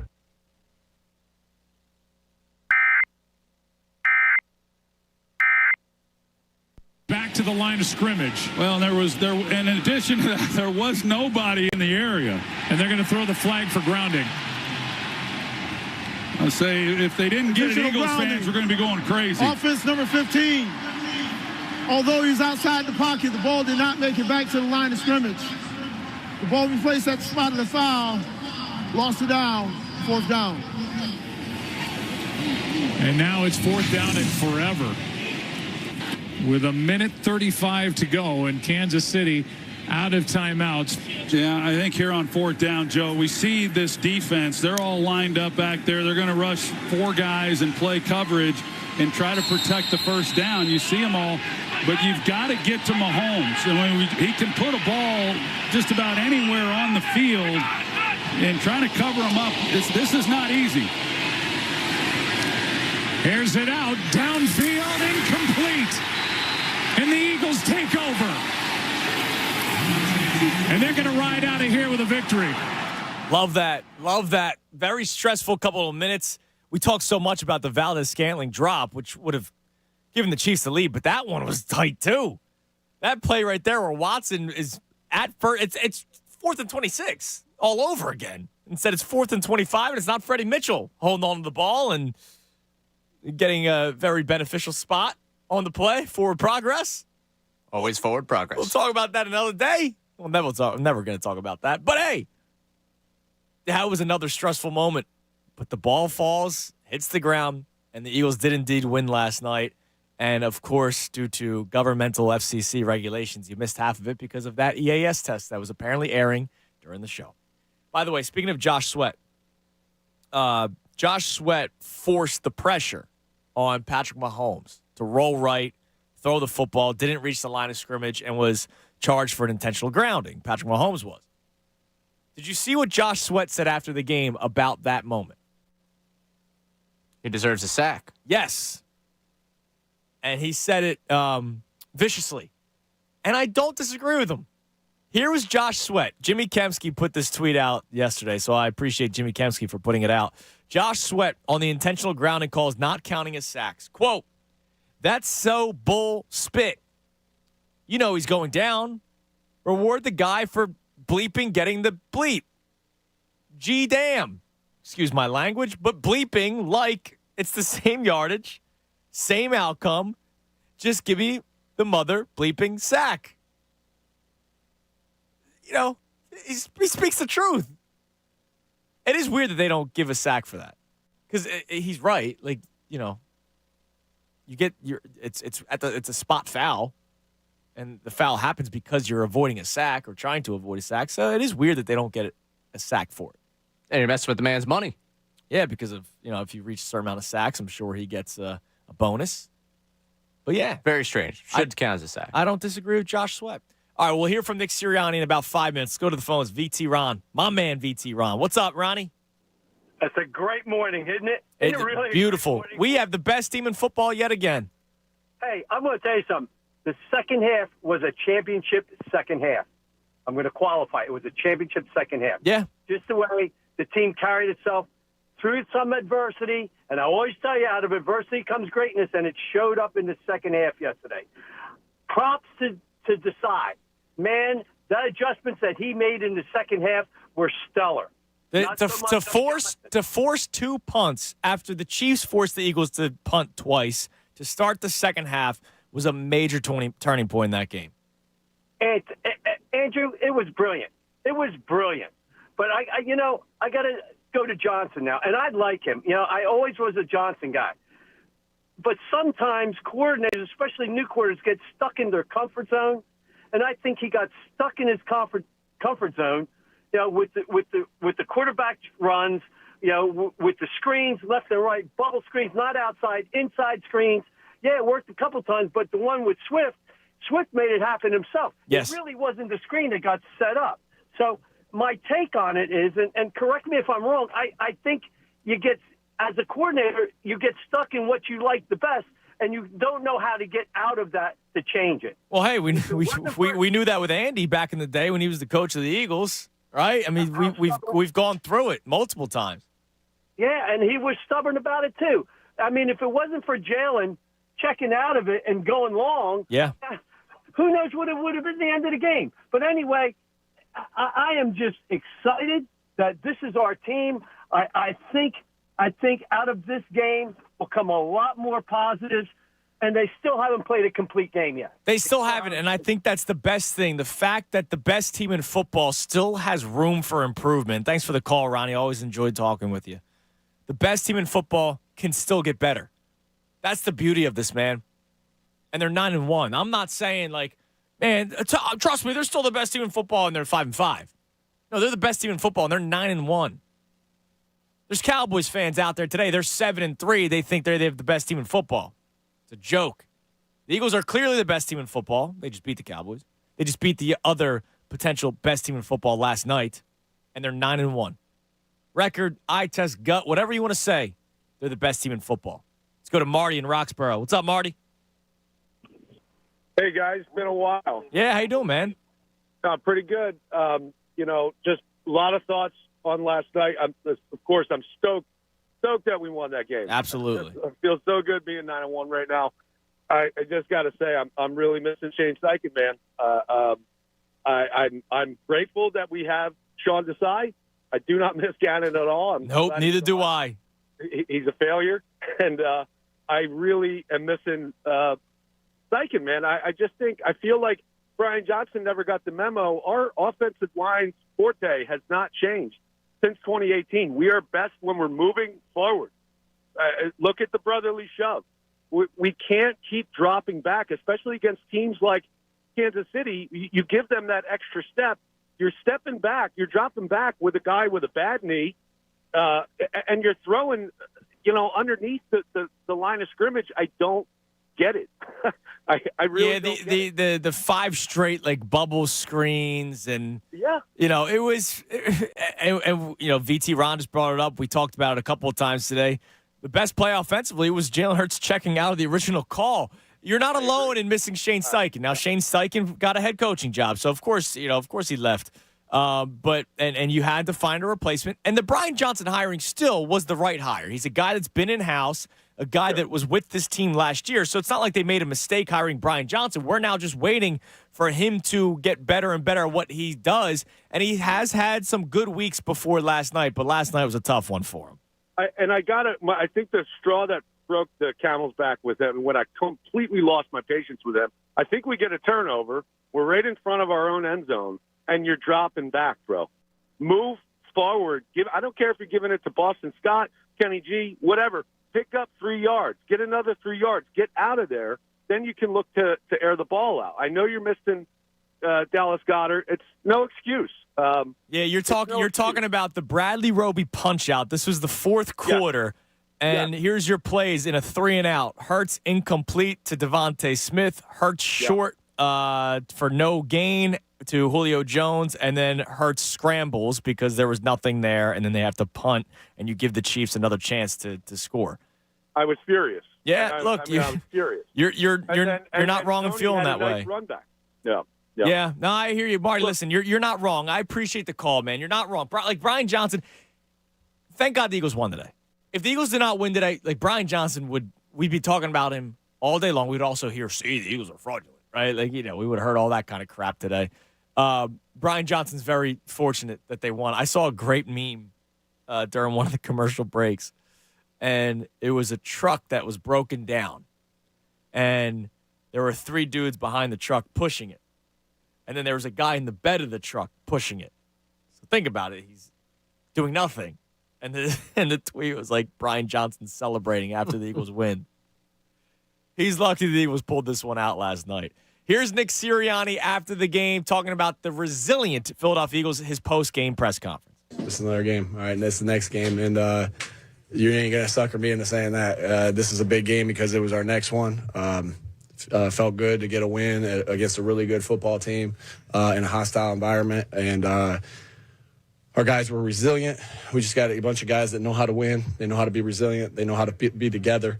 And hats off to that team. And those coaches really got a lot of respect for Spags and Coach Reed and Coach Nagy. Coach Taub, all those guys, they do a great job, and they got great players. What did you learn about your team tonight? Yeah, just resiliency. I mean, it wasn't pretty. It wasn't. I mean, there was a lot of ugly moments in it. But they just kept fighting and kept staying together. It was just a good team win, where everyone just stayed together, right? And the defense just kept making plays, waiting for the offense to make a play, and we did in some critical times. Devontae and AJ had a huge play. That Jalen actually checked to. It was a heck of a check. Jalen just sees some great things out there, and he did a phenomenal job. Got to a little bit of a, I won't get too much into it, but he checked to that, and it ended up being the right call at the right moment. And that's what good quarterbacks do. Quarterbacks, they make 3 or 4 plays that change the game with their mind, right? They got to do a great job throwing the ball, running the show. But they make 3 to 4 checks a game with their mind that can make big differences, and Jalen did that tonight. Down to 1. Yeah, it was. You can call it a go. It's fine. Yeah. So what were the changes made in terms of pass protection? Because 5 sacks. There were some miscommunication things that we had that we knew we had to get better at. We were behind the sticks, and so like I said, it was some things that we had to do as coaches to help out putting the guys in positions to make plays. But nobody sets the table and gets everybody on the same page better than Jason Kelsey. Nobody I've ever been around does that. I've been around some really good guys that get everybody in position. But there was some confusion. They created some confusion. That's what, Spags does a great job of that, of creating confusion. And so it was just, looking at some of the things they were doing, getting everybody on the same page, trying to do a better job as coaches, getting them better places to make plays. And Jason and Jalen did a good job of getting everybody on that, everyone together and having a good second half. Really about define room in some of those quarterback runs, especially the touchdown. How did y'all find space within some of their rushes? Just really good job by our players to, like, when you do some stuff that we did today, you have to cut the defense in half, and so there's a couple really key blocks that have to happen, and so we got a really outstanding offensive line, and they were able to do that. And Jalen was able to find some space to go through there, and so. Man, I can't say enough about our guys and the resilience. It's the resiliency and the togetherness that really stood out to me tonight. But great job by our offensive line doing that. And I just can't say enough about our defense. I know you didn't ask about the defense, but I'm going to talk about the defense. I can't say enough about the job that our defensive staff and our defensive players did. Roby having a huge turnover, creating a huge turnover, both in the red zone, I believe. And then Kevin also, right? Those guys are here because they've made plays their entire career, and they still got a lot left in their bodies. And I'm sure glad that Bradley's back, made some unbelievable plays. And man, it was just, and again, Josh Sweat and Hassan Reddick able to get to the quarterback when it matters the most. I mean, that looked pretty similar to the end of the Dallas game as well when we got to Mahomes at the end there. Was any of your pregame messaging about being doubted or not giving enough credit or respect? Because I yelled over that to Elliot. I already told Elliot I was just teasing. Her. No, the message was just, how are we going to do this? How are we going to come into a hostile environment, win a game on the road, a regular season game on the road against against really outstanding players and really outstanding coaches? The only way to do that, we can't do that alone. We got to do that together. And that was the message. That was the message that we had all week is how play together. And man, and it really, it really showed itself tonight how together we were. Again, because that was just a gritty, whoever was going to win that game was going to win it gritty, grimy. It wasn't pretty on either side, right? And whoever was going to win that game was going to do it gritty, grimy, nasty, all those. What are those adjectives? Yeah, okay, thanks. I went to Mount Union, but it is a good school. But it was going to be that way, and the guys just stayed together and kept fighting and kept grinding it out, and we were able to come out on top. You probably heard it, Joe, because Andy 2 times he's beaten you, 4 times he's beaten you since he left. You probably heard a lot about the bye record off the bye. Your record's now undefeated. Still undefeated off the bye. Is there any personal pride? Oh no, shoot. I'm just honored to share the field with one of the greatest coaches of all time in Andy Reid. It's an honor. Got so much respect for him and the job that he's done in the consistent, like what I find unbelievable about him is the consistency he's done it over 2 teams, over multiple over just so many different things. He's just been awesome, and it was an honor to share the field with him. I'd trade winning last year for this one, but it feels good to get this one. The way your defense have been playing, you mentioned the way the defense have been playing in that second half. You had that 3rd and 1. The way your sneaks have been successful so far. Did you think about using it in that moment that led to the punt instead? I'm sorry. Say that one more time. 3rd and 1 where it was zone. Yeah, you know what? Y'all are gonna see a thing on the stats where it says 3rd and 1. I got a better look at it. It was really 2 where I was standing from, and I'm standing right there, right? And so that was 2 right there. That doesn't mean we can't do it there. We didn't in that particular case. I don't regret that call. They made a good play on that one, and so.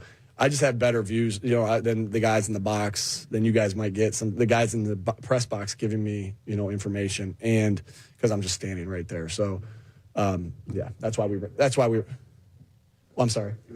Twice wouldn't have been. Could have in that particular case. We did that. They made a good play. You know what? I mean, at times like that, it doesn't work.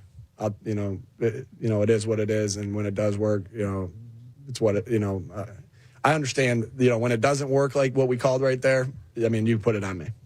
Nick, I know you just said if you had your choice, you would have rather beaten them in February. For sure. In the grand scheme, yeah. Or both. They ain't giving us their rings back. I know that. In the grand scheme of things, so what does it mean to beat this team, especially under the conditions that you described, gritty and grimy? Yeah, what I feel really confident about our team is they find ways to win and they're resilient. That speaks to the character of the men in that locker room. And so that, winning just breeds confidence too, right? We're going to find a way. When you're down 10 at halftime, pretty similar to them. They were down 10 at halftime in the Super Bowl. They found a way to win. You're down 10 at halftime. Our guys found a way to win. Our guys found a way to stay together. Our guys found a way to even we get the ball started second half. I think we went 3 and out, and they got the ball right back. That wasn't part of the plan. Part of the plan was like, hey, we're going down. We're going to get this back to a one-possession game, and let's go. And it didn't work that way. But the guys just stuck together. And so, again, I can't tell you how much I'm pleased with how well they stuck together in adversity to win here. This place is, I'll always take Philly over any place in the world. That's the best place. That's the best fans in the world. Most hostile place to play in the world. I've been on that other sideline up in Philly, and I was on the sideline today. There ain't no place tougher in Philly. But this is a close second. And so to get a win here against the team that we played, in a really good team, with one of the best players in the 3 guys over there, I could argue are 3 of the best players in the world, with Chris Jones and Travis Kelce and Patrick Mahomes. Again, gritty, grimy, and together win. Two more, please. Two more. The fact that they beat you in the Super Bowl, what does that mean to this victory? They don't get like I said. It was good to get a win in the Raiders. We weren't thinking, hey, we're coming up here to avenge a loss, because they're different. I mean, it's different magnitude of game, right? That was for everything. We're just pleased to get the win tonight. I know that doesn't make for great news. But I promise you that what we think is take it one game at a time, to put ourselves in position to go 1-0 each week. Was this a sweet win? Yeah. Are all wins in the NFL sweet? Yeah. And so it's tough to win on the road and against a good team, and we got happy about that. You mentioned the hostile environment. How hard is it to come in on Monday Night Football into Arrowhead and win in a stadium like this? What's the energy out there like? Man, there was a lot of energy. It was if it was a playoff atmosphere out there. It was loud. It was rowdy. We knew it would be. A lot of our guys have played here in the past, and again, the fan. Again, I can't say enough of how loud it was, how much communication was needed. Happy we spent a lot of time during the week with the crowd noise up as loud as we possibly could, because that helped us prepare for this. And were there things that we're going to want back? Of course, and their crowd made it tough. But like I said, at the end of the day, we did a good job. All right, thanks. Did you have one? So there's head coach Nick Sirianni talking about the resilient, gritty, grimy, gutsy adjectives. Mount Union win for the Eagles last night. My favorite quote from that entire thing, because it tells you that they are in the right place mentally right now, because he kept on making a point to mention that this wasn't more special just because you beat the Chiefs, who beat you in the Super Bowl 9 months ago. Quote, we weren't thinking, hey, we're coming up here to avenge a loss. That's a different magnitude of game. That was for everything. So we're just pleased to get that win. They ain't giving us the rings back. I know that. That's my favorite quote from that entire press conference, because it tells you he's got the right, head on his shoulders right now. Yeah, I'm sure he went in that locker room celebrating. The Eagles like to post like the speech. I'm sure that'll come out at some point and we could play, and I'm sure he's more fired up than he was during the press conference. But I do like that that's the mentality, that we didn't get revenge. We didn't avenge that loss in the Super Bowl. But they do have another chance to get revenge, and that will be in February of this year, or of next year, 2024, 3 months from now, if the Eagles were to take on the Chiefs again. And I do believe the Eagles are the team that makes it out of the NFC. We'll just find out who the team is for the AFC. But a good mindset for head coach Nick Sirianni. 610-632-0975, the number to climb in. Coming up next, we have the power rankings, because it's a Tuesday. It's weird that we're doing it after an Eagles game, because the Eagles played last night, Monday night. The power rankings always drop on Tuesdays. We'll do the NFL.com power rankings, and I imagine the Eagles are still number 1. There's no way this should drop. We'll run through them coming up next right here, 97.5 The Fanatic. Fanatic Sports Update. A gutsy win for the Birds. I'm Ray Dunn. This update is brought to you by Temple Football. Don't miss big-time college football action when Temple battles Memphis this Friday at noon at Lincoln Financial Field. Kids tickets are as low as $10 on game day. Visit owlstix.com. The Eagles won 21-17 over the Chiefs on Monday Night Football. Eagles trailed by 10 points at halftime, battled back for the big win on Monday night. Defense did not allow a single point in the second half, forcing 4 punts and a fumble in that second half. DeAndre Swift had a big night with over 100 yards from scrimmage and a touchdown. Devontae Smith also had himself a nice game, 6 catches for 99 yards, including one of those catches to set up the go-ahead touchdown, a tush push of Jalen Hurts. Of course, Hurts with 2 rushing touchdowns and 150 passing yards in the victory. Birds are now 9-1, still holding the best record in the NFL, and of course, with that, the top seed in the NFC. The 76ers back in action tonight at home against the Cavaliers, trying to win their 3rd in a row. The game is another in-season tournament game. Catch the live call right here at 7:30 on 97.5 The Fanatic. And in local men's college hoops action, St. Joe's took Kentucky to overtime at Rupp Arena before falling 96-88. LaSalle is at Cameron Indoor tonight to face 9th-ranked Duke. This update's also brought to you by Boost Infinite. Switch to Boost Infinite Wireless. Call 855-55-BOOST. Visit boostinfinite.com or go to amazon.com and search for Boost iPhone 15. Keep it locked here for the latest news and information. I'm Ray Dunn, the home for the Sixers, Flyers, and Union. 97.5 The Fanatic. The Philadelphia 76ers play here. Every game, home and away. We'll have the play-by-play tonight. Presented by Corona, official partner of the 76ers, the Phila Cerveza. This is the exclusive home for Sixers basketball. 97.5 The Fanatic. Texting enrolls you in a recurring automated marketing text messages. Consent not required to purchase. Message and data rates may apply. The team's looking good this season. I think so. Man, I miss playing football. Being young with unlimited energy to burn. Ever since I turned 40, I just can't find that fire I used to have. Think you could be lower testosterone? What do you mean? All guys lose their edge when they turn 40. The body has less testosterone. That's why I take Nugenix Total T. I've heard about Nugenix. That really works? Since I started taking Nugenix, I'm lifting like when we played for Coach Carter. I feel more energized at work. It's even spiced up things between me and the missus. Are they still giving out complimentary bottles for people to try? Yep, send a text. It's that easy. Text DANDY to 42424 right now for your complimentary bottle of Nugenix Total T. It's the #1 selling testosterone boosting brand at GNC and Walmart. Do it now and they'll also send you a bottle of Nugenix Thermo X, their newest, most powerful fat burner ever, absolutely free. Text DANDY to 42424. That's DANDY to 42424. These statements have not been evaluated by the FDA. This product is not intended to diagnose, treat, cure, or prevent any disease. Texting privacy policy and terms and conditions posted at textplan.us. Texting enrolls for recurring automated text marketing messages. Message and data rates may apply. Reply stop, opt out. Go to nomoredraftywindows.com for full offer details. Attention all homeowners. Do you know when to replace your windows? Feeling too hot or cold? It's time to replace. Fog between the glass? Time to replace. Spending too much on expensive energy that literally goes out the window? It's definitely time to replace. If you've put off replacing windows in your home because it's too expensive, here's great news. You can now get a free in-home window consultation and free price quote from Renewal by Andersen, the company with the most 5-star reviews among leading full-service window replacement companies. And right now you can save $359 off every window and $887 off every door. Just text ENERGY to 200-300 for your free consultation on top quality affordable windows or patio doors for no dollars down, no payments, and no interest for a year. That's right, you don't pay a dime for an entire year. Plus save $359 off every window and $887 off every door. But hurry, these big dollar savings end this month. Text ENERGY to 200-300 right now. Text the word ENERGY to 200-300. Don't wait, text ENERGY to 200-300. Are you the parent of a 2 to 7-year-old? Listen closely for an exciting free radio offer.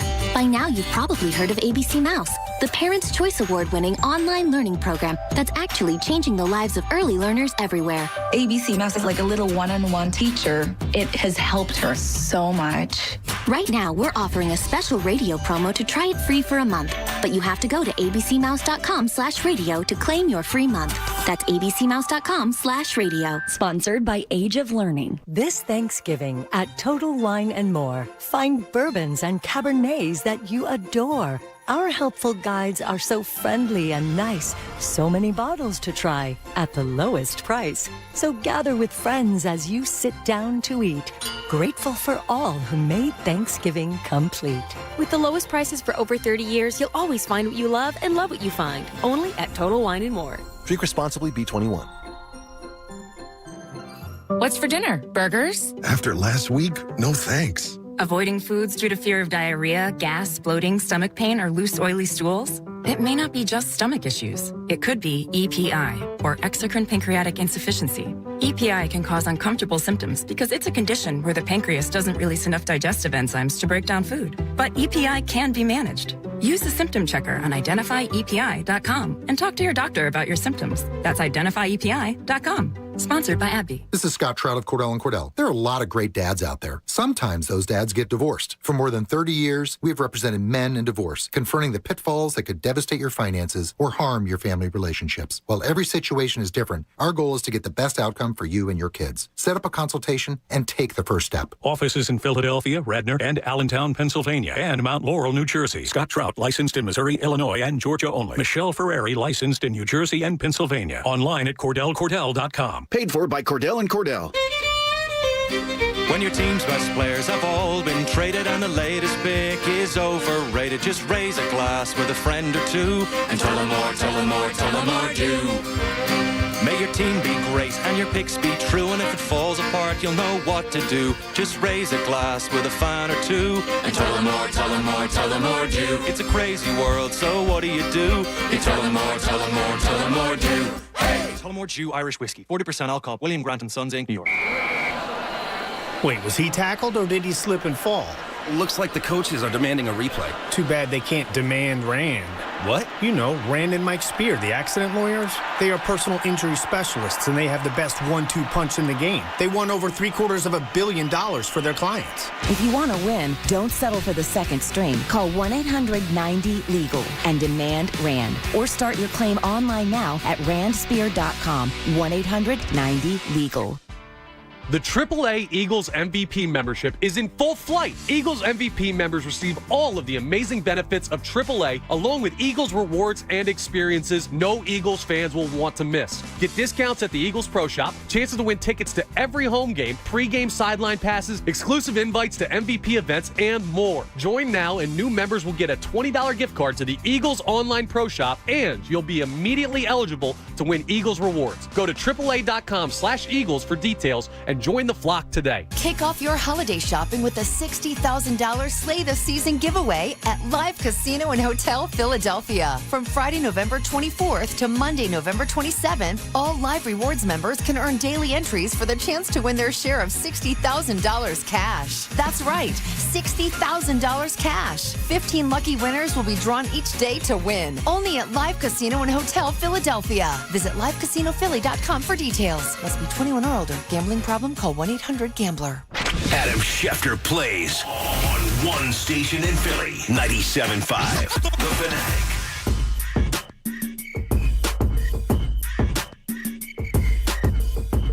$12:21, 97.5 The Fanatic. I'm Andrew Salchunas.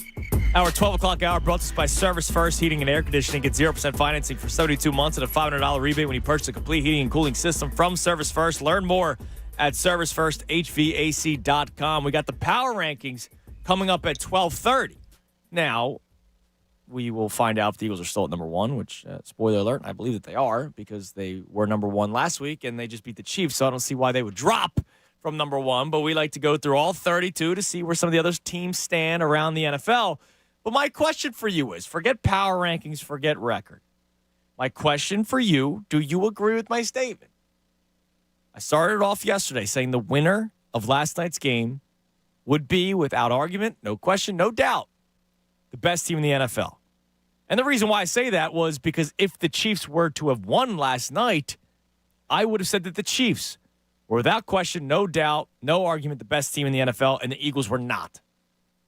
And fortunately for all of our sanity, the Eagles ended up winning that game last night, so they are, without question, without doubt, no argument, the best team in the NFL. But I wonder if some of you are still wishy-washy. I thought last night, in terms of conversation, with you on the phones, with you on social media, I thought that last night, that win would have been the win where everybody could go, okay, they are good. Ray said a statement this morning before the show, and he said it during the show a couple segments ago, that you can't even use they can't play like that against this team because they did play like that last night against the Chiefs. And by that, I mean all those flaws you've pointed out, that we've pointed out as the season has gone on against the other lesser opponents across the board. The Eagles still beat those teams. And they showed those same flaws yesterday, and the Eagles still beat the Chiefs, which is why I have now been saying for weeks, and still reigns true today, the Eagles are the least flawed amongst all the flawed teams in the NFL. And the NFL is flawed. I saw something pretty interesting yesterday. Stephen A. Smith has, obviously, First Take, but he also has the Stephen A. Smith show. Like, he started it's with FanDuel or whatever.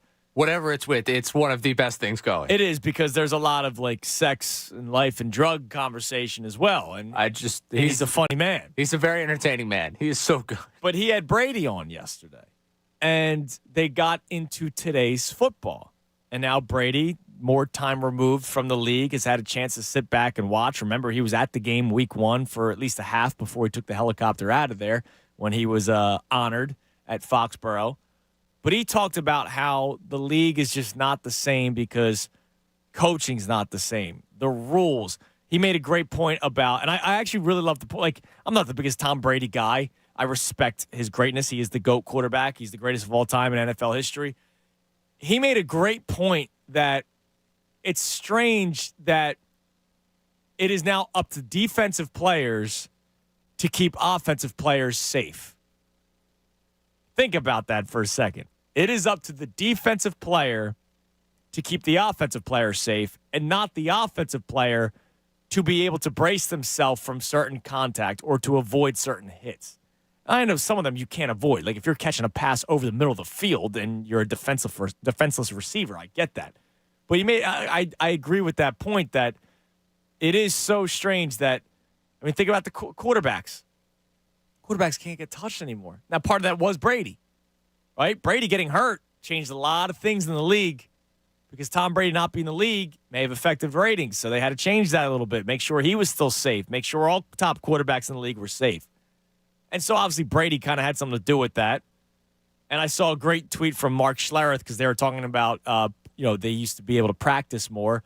And Schlereth was like, well, you were part of the CBA agreement that limited practice time. So it's weird that you have this energy now that you're watching the league from afar. But regardless, what Brady's pointing out is that the league's not the same as it used to be. It's not as clean as it used to be.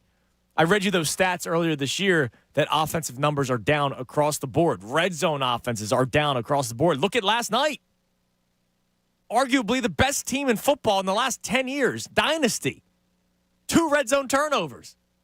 Travis Kelce gets the ball punched out, one of the best tight ends of all time, and Patrick Mahomes, one of the best quarterbacks of all time, gets picked off by Kevin Byard in the end zone.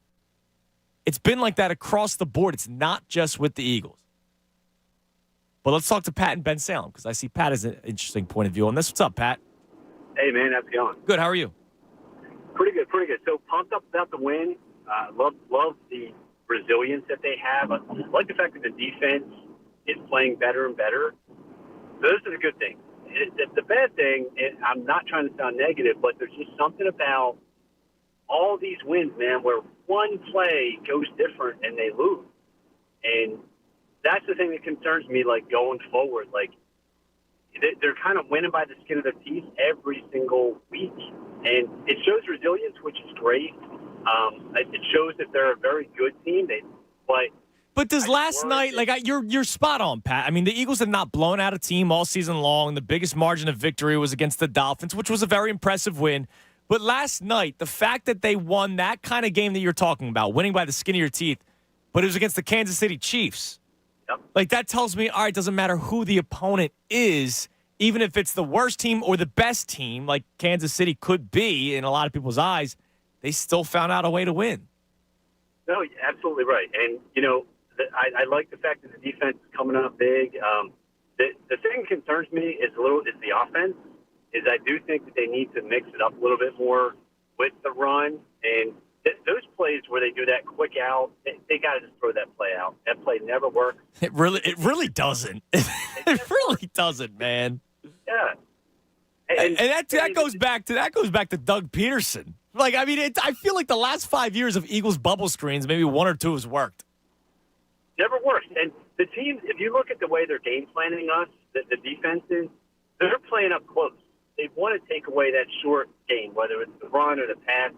And so, we're playing right into their hands with that stupid bubble screen. But, yeah, I do believe the weather yesterday was a bit of a factor, but I do agree with you. Like, that bubble screen, it's been going on since Doug Peterson. And it just doesn't freaking work. Whether it's the Devontae Smith, Quez Watkins, Jalen Reagor, J.J. Arcega-Whiteside, Deontay Burnett, Greg Ward, it doesn't work. Doesn't work. So here's what I'm saying. I see a loss next week against Buffalo. The short week, I think they're beat up from this game, and that's okay. I'm totally okay with them losing to Buffalo. I'd rather be Buffalo than Dallas because of NFC and AFC, records. Yep, exactly. They lose to Buffalo, they come back, and then it's the Niners next, right? You're right. Right. So they're going to take a loss against Buffalo, come back, beat the Niners, and beat the stinking Cowboys. That would be wonderful, Pat. I appreciate the call. Look, he's not wrong in still saying, man, what if some of these mistakes bite them in the rear end at some point? But, Ray, go ahead. I can't do it anymore. Repeat what you said to me before the show and during the show today. I am retiring the phrase, if they do this against fill-in-the-blank team, then they will lose because they've done it now against the best team in the AFC, their biggest rival, and the one team that everyone was all enamored with the early portion of the season that will still likely be a competitor when it comes to the AFC and the Dolphins. Right. They if they play like this against, then they'll lose. Well, they played like that against the Chiefs, and they overcame a double-digit halftime deficit and beat the reigning Super Bowl champions on the road. And I get what Pat's saying. He says, man, if just one play goes differently, they probably lose that game. And that play is Marquez Valdes-Scantling dropping a potential go-ahead and game-winning touchdown. It's not the Eagles' fault that Andy Reid builds rosters that way.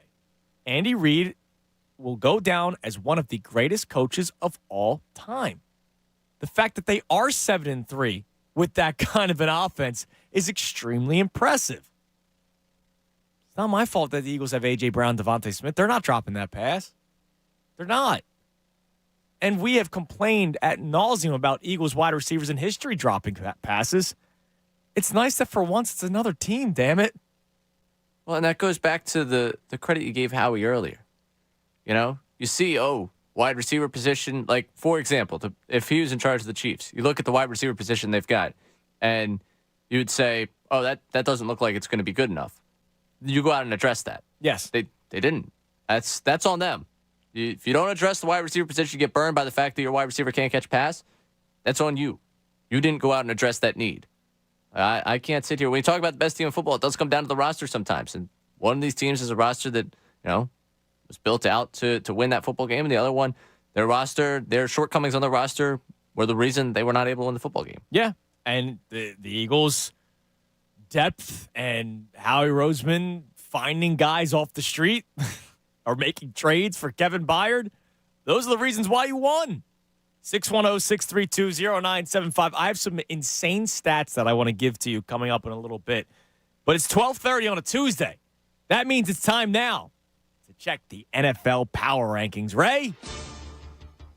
That's right. It is time for our Power Rankings, brought to you by Harris Philadelphia. It's the $500,000 football pick'em at Harris Philadelphia. Select your team between 10 a.m. Wednesday through 8 p.m. Thursday at the promotional kiosk and start winning. Number 32, still your Carolina Panthers. They stink. Patriots, they drop one more spot to 31. Who will be the quarterback moving forward for New England? Who cares? Who will be the head coach moving forward? I saw another Pat, now this is time, is Pat McAfee saying that he's hearing the Commander. Remember Florio reported that earlier this year? The trade to the Commanders? Still a possibility. Cardinals drop one spot to 30. The Giants are at 29. Bears at 28. Bears had a good game against the Lions, but they could not hold on for our sakes, Ray. And that's why they're the 28th ranked team in the NFL. Be 33rd. The Titans dropped 2 spots to 27. The Commanders, with an embarrassing loss to the Giants, dropped 3 spots. I see a quick blurb from it. The Commanders have delivered one home victory way back in week 1, which, think about that. That's crazy. And that was against the Cardinals. That can't be what new owner Josh Harris wants to see. And it had head coach Ron Rivera answering questions about his status after an embarrassing home loss to the Giants, who swept Washington this season. The fact that they got swept by the Giants this year is embarrassing. Ron Rivera, look, I know their quarterback situation the last couple of years have been a mess. No excuses. Yeah, unbelievable. Good. Thank God they're in our division. Jets dropped 3 spots to 25. Tim Boyle takes things over. Coffee tastes good today. Yeah, you got your coffee from the bet. I'm happy for you. Thank you. The Rams climb up 3 spots to 24. The Falcons climb up a spot. I don't think did they play this past weekend? I think they had their bye, but they climbed up the spot. Your Green Bay Packers, right? Your Jordan Love-led Green Bay Packers, they climb up 4 spots to 22 after beating the Chargers. Too bad that they're in the same division as the Lions, so they have no chance of winning that division. They probably won't even get a wild card berth, but we'll start paying attention to the wild card standings soon as we get closer and closer to playoff football. Raiders remain the same at 21. Bucks drop a spot to 20. The Chargers drop 1 spot to 19. They should just keep plummeting. Last week it was an embarrassment that they were 18. It's an embarrassment that they're 19. Just keep plummeting until that bonehead of a head coach gets fired. Then again, Quentin Johnson needs to make that catch. But hey, talk about that another time. How about your Cincinnati Bengals? Drop 6 spots to 18. Now, Joe Burrow's done for the season. We didn't really talk about that all that much yesterday because it was game day for the Eagles or last Friday. But yeah, Joe Burrow done for the season, which was crazy. I think I woke up from like a nap to the news because my phone was blowing up. But yeah, Burrow done for the season. And now it's time for that Jake Browning to try to keep the season alive for Cincinnati. Broncos climb up 3 spots. Let Russ cook. Broncos country, let's ride. They're 5-5, winners of 4 straight. Indianapolis Colts, the Gardner Minshew-led Indianapolis Colts, 5-5. They're at 16. We've reached the top 15. Coming in at number 15, the New Orleans Saints, the best of the worst division in all of football. The Vikings move up 1 spot to 14. They are now 6-5. They got the Vikings ahead of the Broncos. Yes, the Broncos just beat them. Interesting.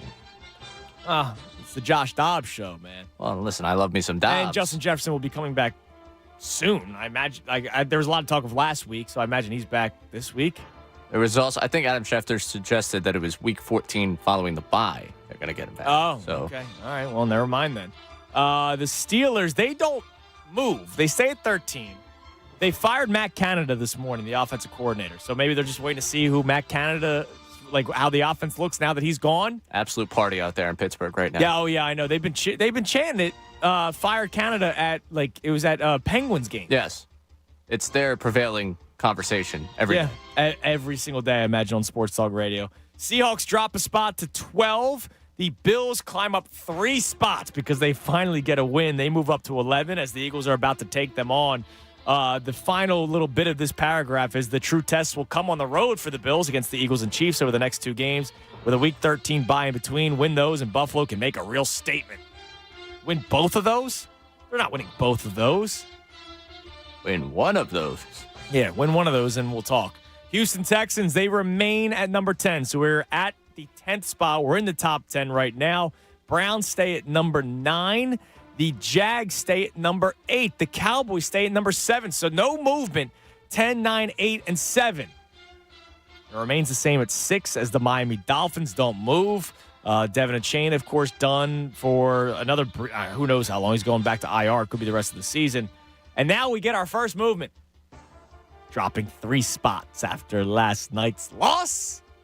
The Kansas City Chiefs come in at number 5 on the NFL.com power rankings. The blurb, because a lot of it is about last night's game. All of it was all about last night's game. You can't turn the ball over twice in the red zone and drop umpteen passes, each one more crushing than the last, and expect to win against a team as good as the Eagles. The Chiefs' defense turned in a first-class effort, even if it wore down a bit late, and Patrick Mahomes and Isaiah Pacheco made enough plays. This loss is going to sting, if for no other reason than it served as a reminder that the Chiefs' pass catchers, even Travis Kelce on a Monday, have been a net disappointment this season. Kelce had a drop and a fumble. Justin Watson had at least 3 drops, including one on Mahomes' final attempt. But if Marquez Valdez-Scantling just catches that late deep ball, perhaps none of the other miscues matter. The Chiefs were the better team on Monday until they weren't, because the Eagles are the best team in football. San Francisco 49ers, they coming in at number 4. They climb up one spot. The Lions climb up a spot at number 3. They're 8-2, which is why this Eagles win last night was so important. I know NFC, AFC stuff, but common opponents is a head-to-head matchup, is a tiebreaker, and the Lions beat the Chiefs in week 1. So an important win for the Eagles last night. Ravens climb up one spot to number 2. We'll see how they look without Mark Andrews for the rest of the season. Look, the Ravens and the Chiefs have been the two teams that we've been talking about the most in terms of the team that can get out of the AFC, especially now that Joe Burrow's done for the season. But it'll be interesting to see what happens with the Ravens now that they lose their number 1 pass catcher in that offense. And, of course, coming in at number 1, once again, the Philadelphia Eagles. The blurb from NFL.com, it was neither easy nor pretty, but the Eagles overcame a 10-point deficit to defeat the Chiefs by winning the second half in all 3 phases. The offense had very little going early outside of DeAndre Swift ground gains and a few shots to Devontae Smith. But on a night when A.J. Brown had 1 catch and might have been responsible for Jalen Hurts' interception, Philadelphia delivered 2 crucial touchdown drives in the second half. Hurts ran them both in while Swift and Smith again came up huge. The defense was put in a bad spot, giving up 10 points and a pre-halftime blitz. But after that, it was lights out. Twice in the fourth quarter, the Chiefs drove well into Philly territory, and twice the Eagles held them without points. And don't forget Britton Covey's return yards, especially his 26-yarder that kick-started the third quarter touchdown drive. That was a statement victory. Style points be damned. I appreciate that they added that at the end because we've heard all these wins haven't been sexy. Remember Al Michaels talked about that earlier in the season, that it wasn't a sexy win, but not all wins in the NFL need to be sexy. So style points be damned. The Eagles win yet again, and that's why they remain on top of the NFL.com Power Rankings. And that Power Rankings segment brought to us by who, Ray? Harris Philadelphia. It's the $500,000 football pick'em at Harris Philadelphia. Select your team between 10 a.m. Wednesday through 8 p.m. Thursday at the promotional kiosk and start winning. All right. We'll get back to the phones coming up. So I have 2 crazy stats. One about Jalen Hurts when trailing in the second half. The other, in terms of what the Eagles have done over the last 2 seasons, in terms of the history of Eagles franchise. But I see a caller on the line about the Eagles deserving to lose last night. I also have a tweet from somebody. All of a sudden, the negative Nancy's have popped out. It's freaking 12:40. I've been puffing my chest out all day. That's the game I expected to happen. They're the best team in football, and now the negativity has started chirping. Why? Why? Is there still doubt in your mind? Come on, man. 9-1, best team in football. If you don't agree, we'd love to hear from you. 610-632-0975. Also, something that randomly made me very angry earlier this morning, but a caller kind of touched on it. I'll talk about that next as well, right here, 97.5 The Fanatic. Fanatic Sports Update. A gutsy win for the Birds. I'm Ray Dunn. This update is brought to you by Ritz, a taste of welcome. The holiday table is where new traditions are born and where family and friends come to celebrate, and Ritz Crackers is always there. So make this holiday one to remember with Ritz, a taste of welcome. The Eagles won 21-17 over the Chiefs on Monday Night Football. Birds trailed by 10 points at halftime. Were able to battle their way back into this one. Obviously go on to win the game 21-17. Defense did not allow a single point in the second half, forcing 4 punts and a fumble in the second half. DeAndre Swift had a huge night with 100 yards from scrimmage and a touchdown. Devontae Smith had a big game with 6 catches for 99 yards, including 1 go-ahead touchdown, tush push from Jalen Hurts. He had 2 rushing touchdowns in the game, also threw for 150 yards. The Birds are now 9-1, still in the best record in the NFL. And of course, with that, the top seed in the NFC. The 76ers back in action tonight at home against the Cavaliers, trying to win their 3rd in a row. The game represents another in-season tournament game. You catch the live call at 7:30 right here on 97.5 The Fanatic. In local men's college hoops action, St. Joe's took Kentucky to overtime at Rupp Arena before falling 96-88. And LaSalle is at Cameron Indoor tonight to face 9th-ranked Duke. Keep it locked here for the latest news and information. I'm Ray Dunn, the home for the Sixers, Flyers, and Union. 97.5 The Fanatic.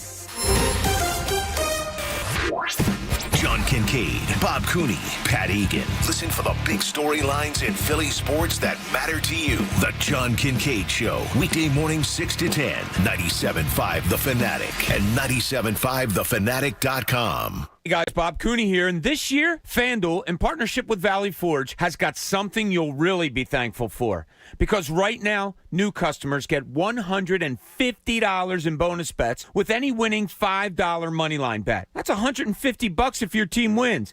With so many games going on Thanksgiving, it's the perfect time to join. You might look at over and unders with the Dallas Cowboys. I like the overs with the Detroit Lions because that team likes to score some points. So many great things to do. Play your props, whatever you want. So visit FanDuel.com/Bob and fill up your plate with parlays and player props all weekend long. That's FanDuel.com/Bob. FanDuel, official partner of the NFL. 21 plus and present in PA. First online real money wager only. $5 pregame moneyline wager required. $10 first deposit required. Bonus issued as non-withdrawable bonus bets that expire 7 days after receipt. See terms at sportsbook.fanduel.com. Gambling problem? Call 1-800-GAMBLER. Hey, it's Ricky Bo, and I want to tell you, construction sites are notoriously dangerous. It's not just the frequency of accidents that happen. It's the severity of the injuries that result. Whether the accident is caused by poorly maintained equipment, ignored safety regulations, faulty materials, weak scaffolding, or exposed electrical hazards. The employer is often negligent and at fault, but they'll try and blame the employee in order to escape potential liability. That's why, as soon as you experience an accident, you need to call 1-800-JUSTICE and get a free consultation from the personal injury experts at Swartz Culleton. You may be eligible for more than just workers' compensation. If there's a third-party liability from property owners, equipment manufacturers, or other contractors on site, they'll find it. And they'll make sure you are properly reimbursed for recovery, rehabilitation, loss of income, plus non-financial aspects like pain, suffering, and emotional distress. Need to know more? Visit SwartzCulleton.com or call 1-800-JUSTICE. In this David versus Goliath battle, they're the ones carrying a big slingshot. What's holding you back from learning the language you've always wanted to know? Too hard. Takes too long. Not with Babbel. Babbel's lessons take just 15 minutes a day. 15 minutes isn't long. Nope. And they're fun. So you don't realize you're learning a language, but you are. In 3 weeks, you're able to start having conversations. And Babbel's lessons are built around real life. And with Babbel, it isn't hard. It's perfect. Now try Babbel free. Just go to Babbel.com. That's Babbel.com.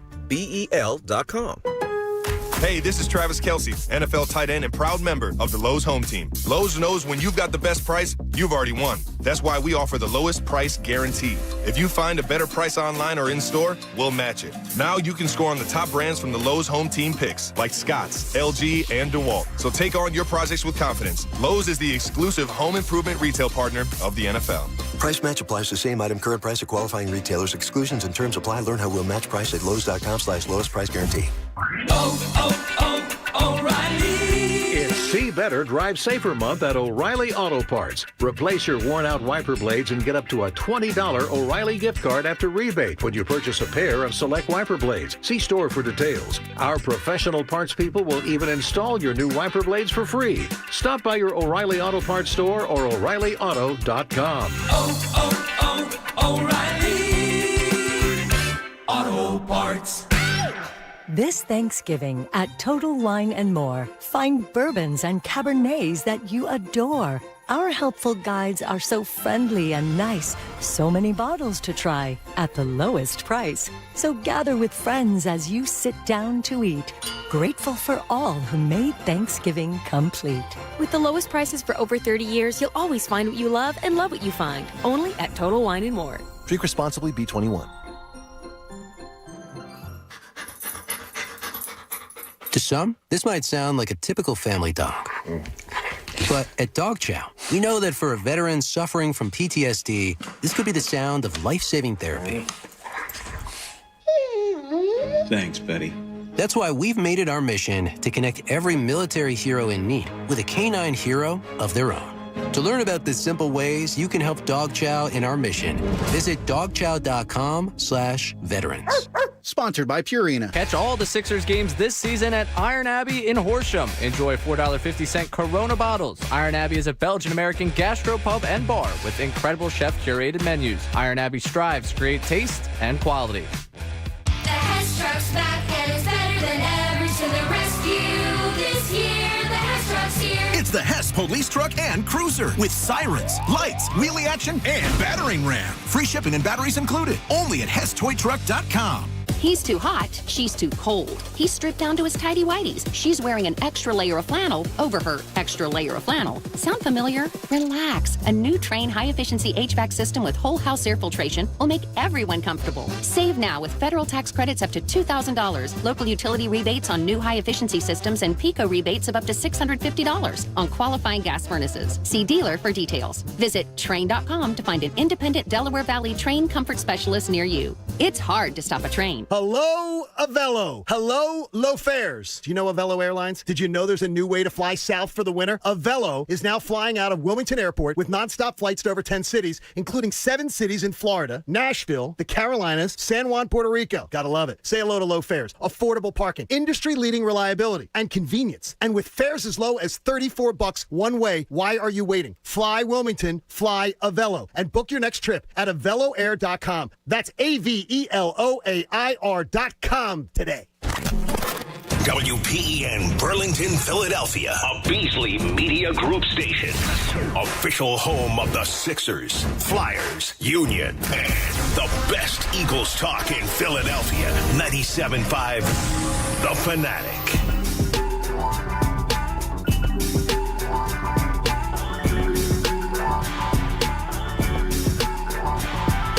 $12:49, 97.5 The Fanatic. I'm Andrew Salchunas. Obviously, talking Eagles since the very start of the show. Have not mentioned Philly, Sixers, or Flyers, or Union. Eagles, start to finish. They just beat the Kansas City Chiefs last night, improving the record to 9-1. And to me, that win last night, they're the best team in the NFL. I thought they were the best team in the NFL before that game last night, but I thought that if the Chiefs were to beat the Eagles, the Chiefs would be the best team in the NFL. Record aside, but that win last night solidifies it for me that right now the Eagles are still the best team in the NFL. Everybody is looking up at them, not just record-wise, but also in overall talent. Just think about it for a second last night. Think about this for a second. The Eagles, as I'm about to take a call from Jamie, who said the Eagles deserve to lose, the Eagles were a drop away from probably losing that game. The Eagles have better wide receivers. The Eagles wide receivers probably don't drop that pass. Isaiah Pacheco's a beast, but DeAndre Swift, he's not a guy that you just look at and go, he's just another back. He's a good back. Eagles offensive line versus Chiefs offensive line. Eagles offensive line was terrible in the first half. But Patrick Mahomes, he's just a magician and avoided so many sacks, but there was a lot of pressure on him. I mean, you just look at the overall talent. The Eagles, both sides of the ball, have a lot of talent, and that's why they are 9-1 and find ways to win. So we've been talking Eagles all day, but you know what's funny? During the breaks, we talk about a lot of things. We don't just talk about sports. Like, believe it or not, I know you guys think that we are just sports honks and that we are sportsmen, football guys, all that stuff. We also talk life. We also talk about nonsense. So I need somebody to answer me this question. I'm dead serious. I'm curious. It's all Eagles. It's all Eagles all the time right now. But during the break, we somehow got into the conversation about paying tabs. And then Tyrone told a story about a time where he paid the tab, and there was no talk about the other person paying the tab. It was just like, I guess I'm paying the tab, right? And it made me question. Every TV show and cartoon and movie that you've ever watched where the person doesn't have the money to pay the tab at a restaurant, they always have to wash the dishes afterward. How many cartoons have you seen, Ray, where the person didn't have the money to pay the bill, so they have to stay and do the dishes afterward when the restaurant closed down?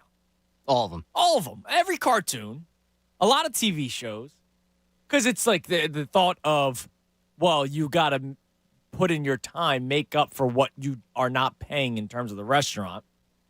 You're going to do free labor, which you're already probably paying a dishwasher on the clock anyway. So you're just losing money anyway still. Has anyone ever experienced that?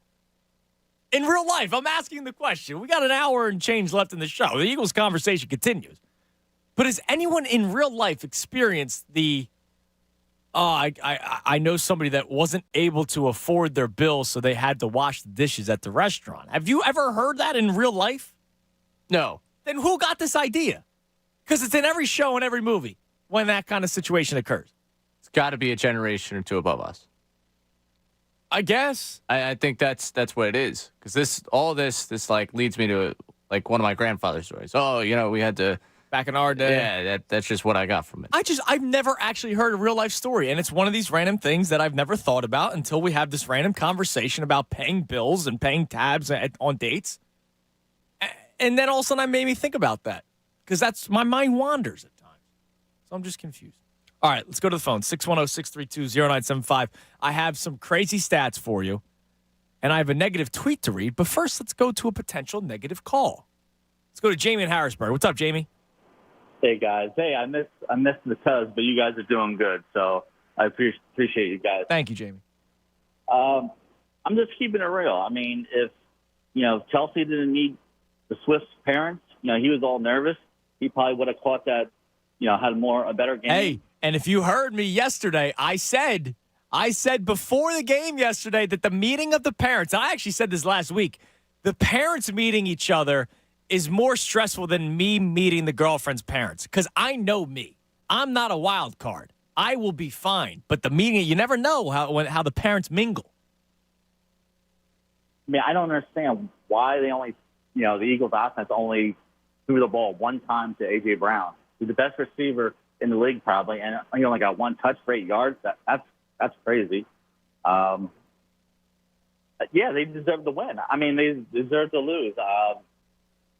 What do you mean they deserve to lose? Like, okay, so A.J. Brown was going up against a very good corner. He was targeted 4 times, so it's not that he only was targeted 1 time. He was targeted 4 times. It was a game in which Jalen Hurts only threw the ball 22 times because of the weather. And you mentioned all these things, and this is my point that I said to a caller earlier today. You mentioned all these things that the Eagles did poorly. Well, what about that the Chiefs did poorly? There's a reason why the Chiefs also lost the game. No, I understand. I mean, hello? I'm here. Did he? I don't know. Did he get nervous and hung up? It's okay. Sorry, we're just having a conversation. Might have lost connection. I'm trying to help people that are still feeling a certain type of way, like MGM on Twitter. Lost to Zach Wilson and barely win a lot of games. 9-1 is 9-1, but I'm not overly impressed or confident. Okay, well, let's talk. Like, we look at it so one-sided.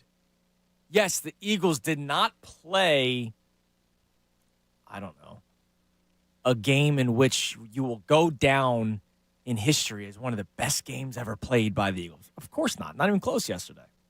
But why is it so one-sided? I keep on saying this every single week. The Eagles are the least flawed amongst all the flawed teams in the NFL because the entire NFL is flawed this year. It has been an ugly product. Let's face it. We love football, right? We are football guys. We love football. Thursday night, Sunday from 9:30 a.m. some weeks, depending on if they're in Germany or England, or 1 o'clock through Sunday Night Football, Monday Night Football. This week, we have 3 Thursday games on Thanksgiving. We have a Black Friday game. Can't wait for all of it. It's amazing. But the product has sucked this year. Like, let's just call it like it is. The league has actually been trash this year. It has not been like this enjoyable product other than the fact that it's been football. Now, I like defense. I'm a very defense-oriented guy, even though I know the league has really gone away from that. But it's been a trash product this year. How many quarterbacks have been out this year? Like the top quarterbacks in the NFL. It has not been a great product. If you're somebody that there's weird people in the world that support players more than teams, right? Like, oh, I'm a so-and-so fan. And so I'm rooting for this team this year because he's on this team. Like there's LeBron fans, right? So there are people that are probably sitting back and going, man, this league has kind of sucked. But because we are Eagles fans and we see the Eagles are 9-1, we're celebrating that. But let's face it, the entire product has sucked this year. It's because they're all flawed.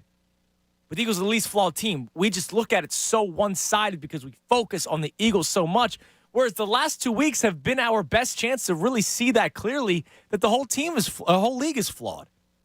Because the Eagles have not played on the last 2 Sundays. Now, it probably doesn't help that the Niners have won big the last 2 Sundays. The Cowboys have won big the last 2 Sundays. But as I tried reminding you 2 weeks ago, the Niners were coming off of a bye in which they beat the Jags. They also lost 3 straight going into that bye. And the Cowboys beat Tommy DeVito. And then this past weekend, the 49ers beat the Buccaneers, who stink. And the Cowboys beat the Panthers, who stink, the worst team in the NFL. We just look at it so one-sided. And so, I mean, I don't get that. I hope he wasn't scared, and that's why he hung up. I think it sounded like a connection thing. I hope so, because he was saying, hello, are you there? I just, it's all good. Like, you can be concerned about the Eagles, but don't give me the whole they deserve to lose yesterday. The Chiefs had a 10-point lead. They turned the ball over in the red zone twice. Twice they turned the ball over. Patrick Mahomes threw a bad pass. One of the Mount Rushmore quarterbacks floated a football that Kevin Byard intercepted. Travis Kelce allowed a ball to get punched out of his hands. 2 good plays by defenders of the Eagles. Why should we take that away from them? It makes no sense to me. Well, you say you're a defensive-oriented guy. We're taking it away from the Eagles because people, I think, last year, like I go back to the moment in the Super Bowl where the holding's called, and up until that point, you think Jalen Hurts is getting the ball back, and they're going to go down and score. And they're going to go win that football game. Yeah. And I think people, because it's so offense-oriented in their mind, if they don't have the utmost confidence that this offense is going to turn it on and do it, and I think it's a bad day to have that type of thought process, considering they come back from double digits against a good Chiefs defense on the road. Second best statistically, right? Second best passing defense in the NFL. So today's probably not the day for those people to voice this, because they probably won't feel that way. But overall in their head, I think it's because they don't have the utmost confidence that at the late moment they're going to get it done, even though you've seen them go get it done. I'm not speaking for myself on this one, because I tell you now, I'm done. I'm done with if they play this way, they won't, because they have. They've played this way, and they've done it. They've continued to get it done, and this is not just a this year thing. Like last year, they had the blowout victories, and we were dancing, the Steelers game. Yeah, it was blowouts. Yeah, we had fun with all that stuff. That was great. But overall, last year, you saw it in one-score games as well. They were able to take care of business when they needed to. If you've learned one thing about Jalen Hurts, is that's when it's late, when it's close, he's going to find a way for this team. So to that point, one of the insane stats, and maybe it's not insane, but it's one of those, like, when you hear it or when you read it, you're like, wow, it's really that good. So this was Jeff Kerr from CBS, covers the Eagles. Jalen Hurts, when tied or trailing this season, has a 72% completion percentage for 1,500 yards, 11 touchdowns, 1 interception, a 113.4 quarterback rating. So just 1 pick when trailing. I mean, that you're giving yourself a chance to come back. That completion rate that I mentioned, 72%, second best in the NFL when trailing or tied. That interception rate, which is 0.5%, second in the NFL. That passer rating of 113.4 when tied or trailing this season is best in the NFL. Oh, by the way, also 44 carries for 204 yards and 6 touchdowns, which all lead the NFL. Jalen Hurts, it doesn't matter what the situation is in the game. He finds a way to get you back into it. Our man, the Fink, checks in. If the Eagles won the Super Bowl 3-2, would anyone care if it was an ugly win? No, you wouldn't. I don't get why fans are acting like this when the team is freaking 9-1. I said the first 4 weeks of the season, the whole win is a win thing would get tired at some point, right? Especially when you saw the Niners obliterating teams. Since then, the Niners have dropped 3 games. The Eagles have only lost 1. And that's why the Eagles are on top of the NFL right now. Go ahead. What do you see? You look like you see something. I just did see something. So Dan Orlovsky today, they're doing the ESPN media tour. I don't know which. I think this might have been Pat McAfee show. Okay. I walk away from that game thinking the Chiefs are the better football team than the Eagles. Chiefs completely outplayed them in so many areas, except for Pat's interception, Kelsey's fumble, and 5 drops, which isn't going to happen often. I bank on them making those in the playoffs, But they happened, Dan. They happened, and this is, again, you want to talk trends? This follows the trend of what the Chiefs have been. This follows what they've been this season. You know what the trend for the Eagles is? We talked about that meme that circulates every time they play a game. Yeah. Chaos happens, and at the end of it, they're resilient. They win. And they win games. That's the trend for the Eagles. The trend has not been perfection. The Chiefs been winning. Yesterday get shut out in the second half, right? The Chiefs against the Dolphins, the previous game, got shut out in the second half. The Chiefs, the week before that, against the Broncos, got shut out in the second half. The Chiefs, the week before that, against the Chargers, scored 1 touchdown. That was in the fourth quarter. The Chiefs, the week before that, against the Broncos, made 2 field goals. That's 13 points in the second half total in the last 5 games. Maybe that's just who the Chiefs are right now. And that's okay as well because they're 7-3. The Eagles are 9-1. They have found ways to win. Why should that be taken away from them? Let's go to Rich in Bridgeton. Rich on the Fanatic. Hey, what's up, guys? I just want to say happy Thanksgiving first. Oh, you too, Rich. Good to hear from you, man. Yeah, it's been a while. My theory is I was at work watching the game when I was supposed to be working, but what I noticed is we were doing really well running the football, I thought, and we were pounding. Like first quarter, Swift goes down and scores the touchdown, right? Yep. And then we go back to pass. I don't understand. It seems like our offensive line when we're like bouncing, running the football, and then opening up in the passing lane, it seems like they do more better when we're running the football. I just don't understand why he just don't stay to that. Yeah, the weird thing, the third drive for the Eagles, so they're tied at 7. They then force a punt for the Chiefs, and the Eagles get the ball right back. First play, Jalen Hurts pass. Okay, you get 8 yards. Then you get 4 yards by Boston Scott. Then you get a 1 yard run by Kenneth Gainwell. Now we're panicking, right? Because it's 2nd and 9. Yeah, and then it's the interception. Yeah. You know, I hear you, Rich, and then the Chiefs take the lead, and then you really have to start throwing the football. But then the second half, you took care of business. Yeah, and they came out, they fired up second. They came out a little bit better, but like I said, I just don't understand the play calling sometimes. It makes you wonder, you know what I mean? Like, 2nd and 22 design quarterback run just to hope the Chiefs let the clock run or call timeout. I feel like that was a weak play call. Yeah. And you're giving Kansas City with Patrick Mahomes, even though the offense is ugly in the second half this year, way too much time. No, definitely you are.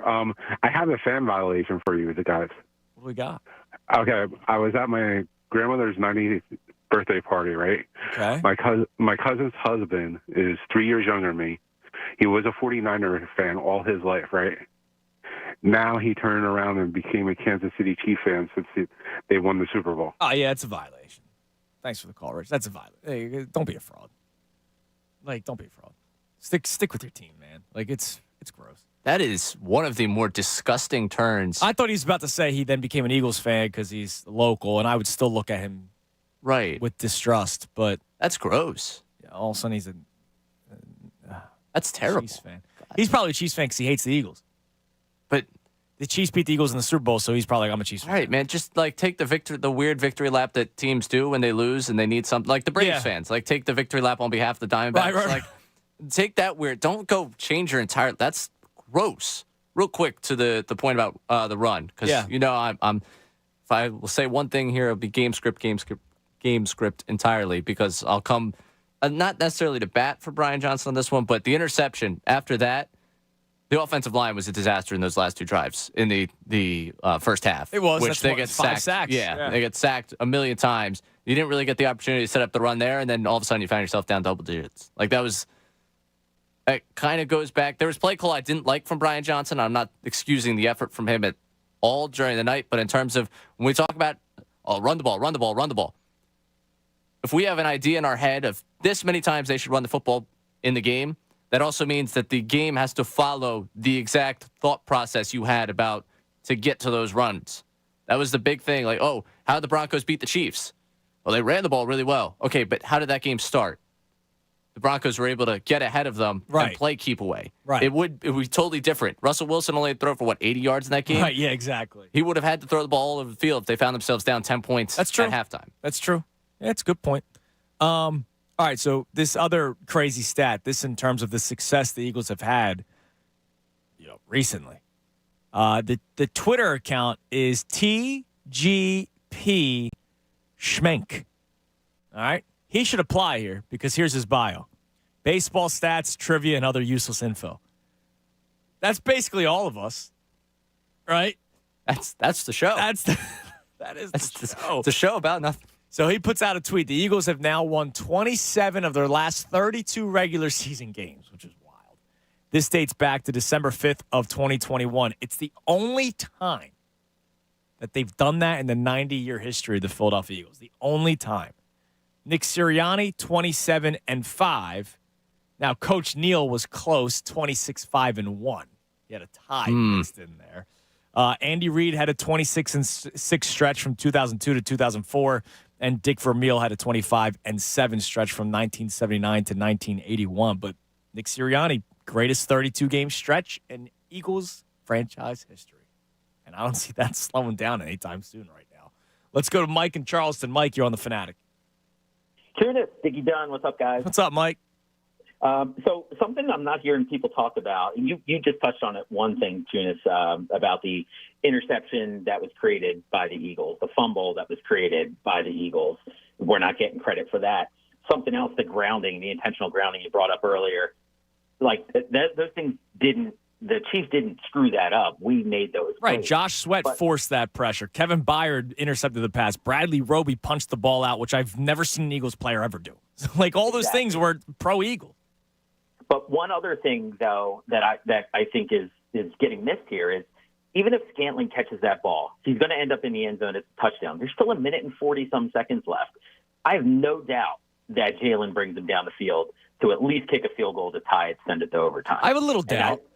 Just because the offense wasn't really moving the football all that well yesterday. But it's not like that touchdown was as time expired, to your point. Right, exactly. And I think that's what everyone's pointing to. If he catches that, the game's over, they win the game. I don't know about that. Right, and the Eagles still have 3 timeouts left at that point. Yes. I don't think they burned a timeout in the second half. I think maybe one. I think they used one, but still, they had time and timeouts left to come to still get down the field and score.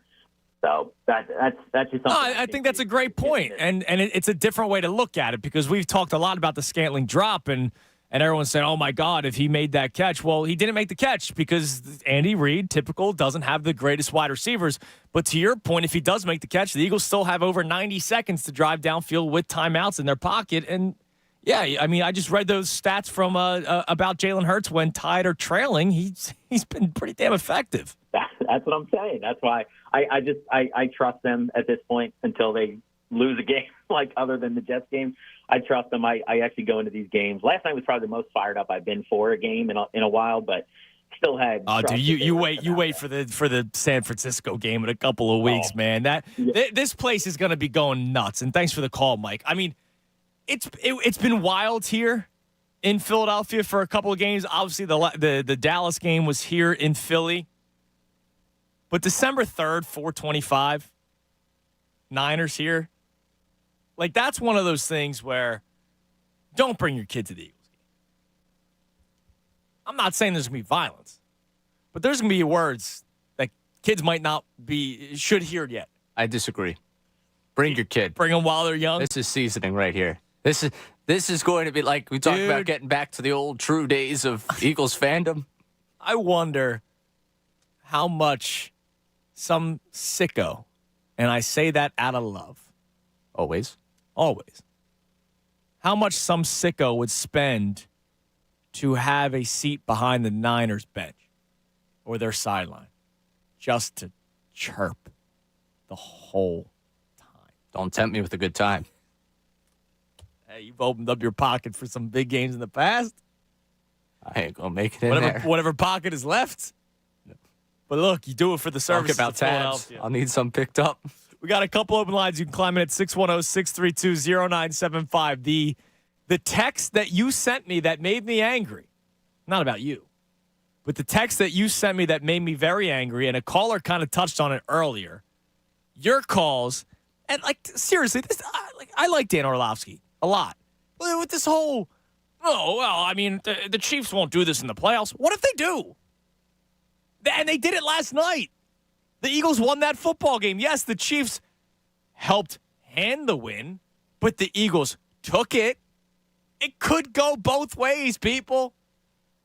The negativity all of a sudden climbing out from a lot of people, which is weird, but a couple of happy callers on the line, which I can't wait to get to for the final segment right here on 97.5 The Fanatic. Fanatic Sports Update.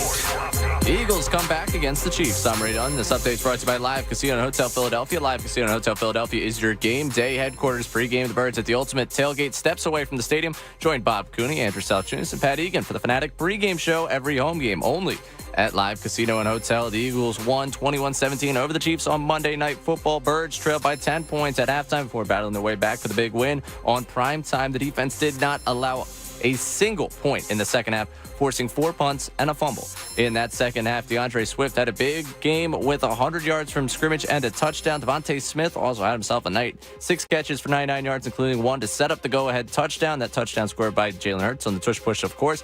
2 rushing touchdowns for Hurts, including 150 passing yards in the game. Birds are now 9-1, still holding the best record in the NFL. And, of course, with that, the top seed in the NFC. The 76ers back in action tonight at home against the Cavaliers, trying to win their third in a row. You catch the live call right here at 7:30 on 97.5 The Fanatic. And local men's college hoops action. St. Joe's took Kentucky to overtime at Rupp Arena before falling 96-88. And LaSalle's at Cameron Indoor tonight to face 9th-ranked Duke. This update's also brought to you by Ritz. A taste of welcome. The holiday table is where new traditions are born and where family and friends come together to celebrate. And Ritz Crackers is always there, so make this holiday one to remember with Ritz. A taste of welcome. Keep it locked here for the latest news and information. I'm Ray Dunn, on the home for the Sixers, Flyers, and Union. 97.5 The Fanatic.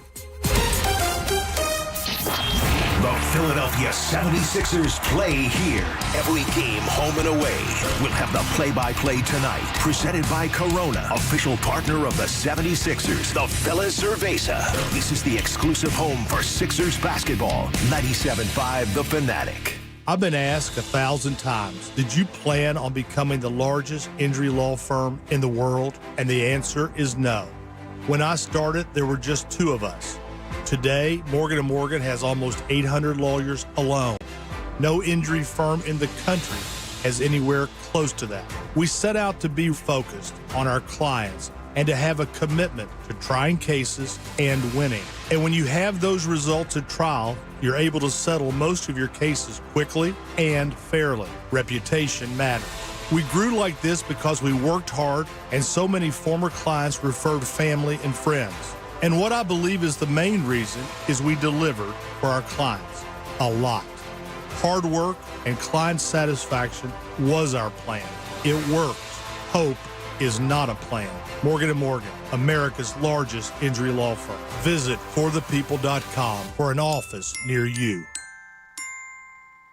He could go all the way! A 100-yard kickoff return! In football, the special teams unit is the team's unsung hero. While they may be on the field only 20% of the time, special teams have an outsized impact on the game. In business, when tech problems interfere with productivity and prevent growth, Philly area CEOs and business owners sub in the special teams unit from Graffin Business Systems for managed IT services and comprehensive tech support for the win. Whether you need help with upgrading your infrastructure, server network support, cloud services, cybersecurity, or voice over IP, Graffin will put together a game plan that will keep your organization in the win column. From strategy to planning to implementation and beyond, Graffin keeps businesses going, and that's no bull. Put Graffin's IT special teams to work for your business at Graffin.com. That's GRAFFEN.com. All right, so there we were, cruising through the new open-air zoo, when I realized that the park was closing in like 15 minutes. Luckily, we were in my Nissan Rogue. With its powerful VC turbo engine, well, we had time to see all the animals. Whoa! And outrun a few! Drive the Nissan Rogue. This holiday, the Home Depot is helping you get gifts that keep on giving by making sure they keep on going. Right now, when you buy a select battery kit from Ryobi, Milwaukee, Rigid, DeWalt, or Makita, you get an eligible tool for free. Just pick a brand, pick a battery kit, and get a tool free. Give the gift of more doing this holiday with the Home Depot. How doers get more done. Valid at participating stores and online. One per transaction. Discount taken at checkout. Full eligible tool list in store and online. Valid October 23rd, 2023 through January 28th, 2024. Hi. What brings you to the clinic today? Oh, the baby's not feeling well. I think she might have a fever. Oh, well, let's check her temp with the Exergen thermometer. You're right. These Exergen thermometers are very accurate. Reads 101.2. Oh, gosh. Well, that Exergen thermometer sure is fast and easy to use. Yes, and many doctors recommend Exergen for home use.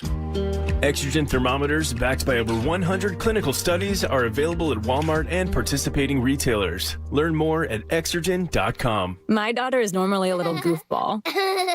But after a bad night's sleep, she's too tired to be anything. That's why I trust Pure Z's Kids. Pure Z's Kids is mindfully formulated just for kids. They're non-habit forming, drug-free products help my daughter fall asleep naturally, giving her the rest to be her best. I'm a dinosaur. Her best dinosaur. Pure Z's Kids, for ages 4 and up when needed. Explore our products at zquill.com. These statements have not been evaluated by the Food and Drug Administration. This product is not intended to diagnose, treat, cure, or prevent any disease. Introducing a completely redesigned Dick's Experience, a reimagined sports destination with an expanded assortment of the latest apparel and footwear styles from Nike, Adidas, Kalia, and the North Face, and the best gear to improve your game, plus interactive experiences. Test your skills inside the HitTrax multi-sport cage, or perfect your swing in our TrackMan golf simulator. Welcome to an entirely new next-generation Dick's, now open in Oxford Valley and Willow Grove. Green ball! Green ball! The rumors are true. I'm back again for the New Jersey Lottery. Because players of Jersey Cash 5, they love me. Green ball, you said you're back and better than ever. Can you explain? When you see me in the game, that means a free second drawing and the chance to win, get this, up to $100,000. The Green Ball is back on Jersey Cash 5 for an even bigger top prize of $100,000. Only through December 3rd. We love you, Green Ball! Must be 18 or older to buy a lottery ticket. Please play responsibly. If you're somebody who knows a gambling problem, call 1-800-GAMBLER. Restrictions apply. For game odds and promotion details, visit njlottery.com/JC5. There's so much to be thankful for. Family, friends, food, and the NFL football all week long. DraftKings Sportsbook is keeping your Thanksgiving week full of action. New customers can bet just $5 on NFL action and score $150 in bonus bets. No matter your appetite, there's something for you. Money lines, parlays, props, live bets, and so much more. You name it, they've got it. Best of all, it's safe, secure, and reliable with 24/7 support. You can deposit and withdraw your cash whenever you want. So download the DraftKings Sportsbook app now and use the code FANATIC. New customers can bet $5 on the NFL Thanksgiving action to score $150 in bonus bets. Only on DraftKings Sportsbook, an official sports betting partner of the NFL, with the code FANATIC. The crown is yours. Gambling problem? Call 1-800-GAMBLER. You must be 21 or older. Physically present in Pennsylvania only. Eligibility and deposit restrictions apply. Bonus bets expire 168 hours after issuance. Terms at sportsbook.draftkings.com/football terms. Philadelphia sports. It's a family thing. 97.5, The Fanatic.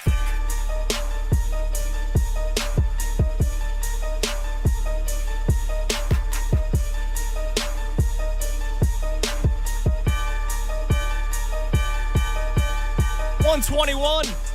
97.5 The Fanatic. I'm Andrew Salchunas on a Victory Tuesday. 1 o'clock hour brought to us by Ferguson HVAC Lyon Conklin. Attention HVAC contractors for equipment, parts, and supplies for every heating and cooling job. Visit one of Ferguson's counter locations in Ben Salem, King of Prussia, Pennsauken, or Westchester today. Also, Fanatic Deal of the Week. Yuletide at Devon.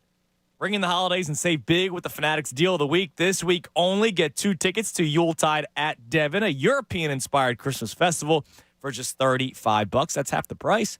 Your ticket includes free carnival rides, photos with Santa, and live music. Plus, enjoy over 35 high-end boutique shops, chef-created menus, and craft drinks. Check out this exclusive offer now at 975thefanatic.com. Keyword deal. Yesterday, Ray, I had very little time in between middays and the trek to Trap, PA, your hometown. Sure, yeah. Kind of. Around my hometown. Around your hometown. Fantastic spot. Trap Tavern's awesome. I forgot that I was there before. I did an event there with Devon years ago. Now, I was living in Manayunk, so it was a lot easier to get there than Much easier. than Sewell, New Jersey. So yesterday I had little time in between. I should have not even driven home, to be completely honest. I was shocked you drove home. But I was like, Shocked. all right, what can I do productive? Because here's the deal. Cooper's at daycare a couple of days of the week. Those days where he's at daycare, that's the day to try to be productive within the hour to hour and a half before I pick him up. So yesterday, didn't play Christmas music this time. Last year, I wore an elf hat last year when I did it. Wow. But because Drew does not care about the holiday season this year, but I'm just doing it for my family because Christmas has sucked, I put up the lights on the house yesterday. Now, only above the garage. So I have like the main roof over the main part of the house, but then there's the garage comes out, extends. And so there's a roof over the garage. So that's where I put the lights so far because I figured it probably wouldn't be smart for me to climb up on my ladder to get onto the top part of the roof and then the ladder potentially fall and nobody be home. But I at least did it above the garage. So I'll be honest, got home last night and I admired the lights. It's good for you. They were flickering. But then I said, bah humbug, and spit on the floor and walked inside and said, go Birds. Well, it was good on you for all of about 2 seconds there. Well, yeah, you know. Listen, I'm not going to tell you to enjoy it. Christy said Cooper saw the lights and was really excited. You know? I'm good. I'm glad they're happy. Glad you're doing it for your family. 'Tis the season for them to be jolly. Fa la la la. You know? Still too soon for the Christmas music for me.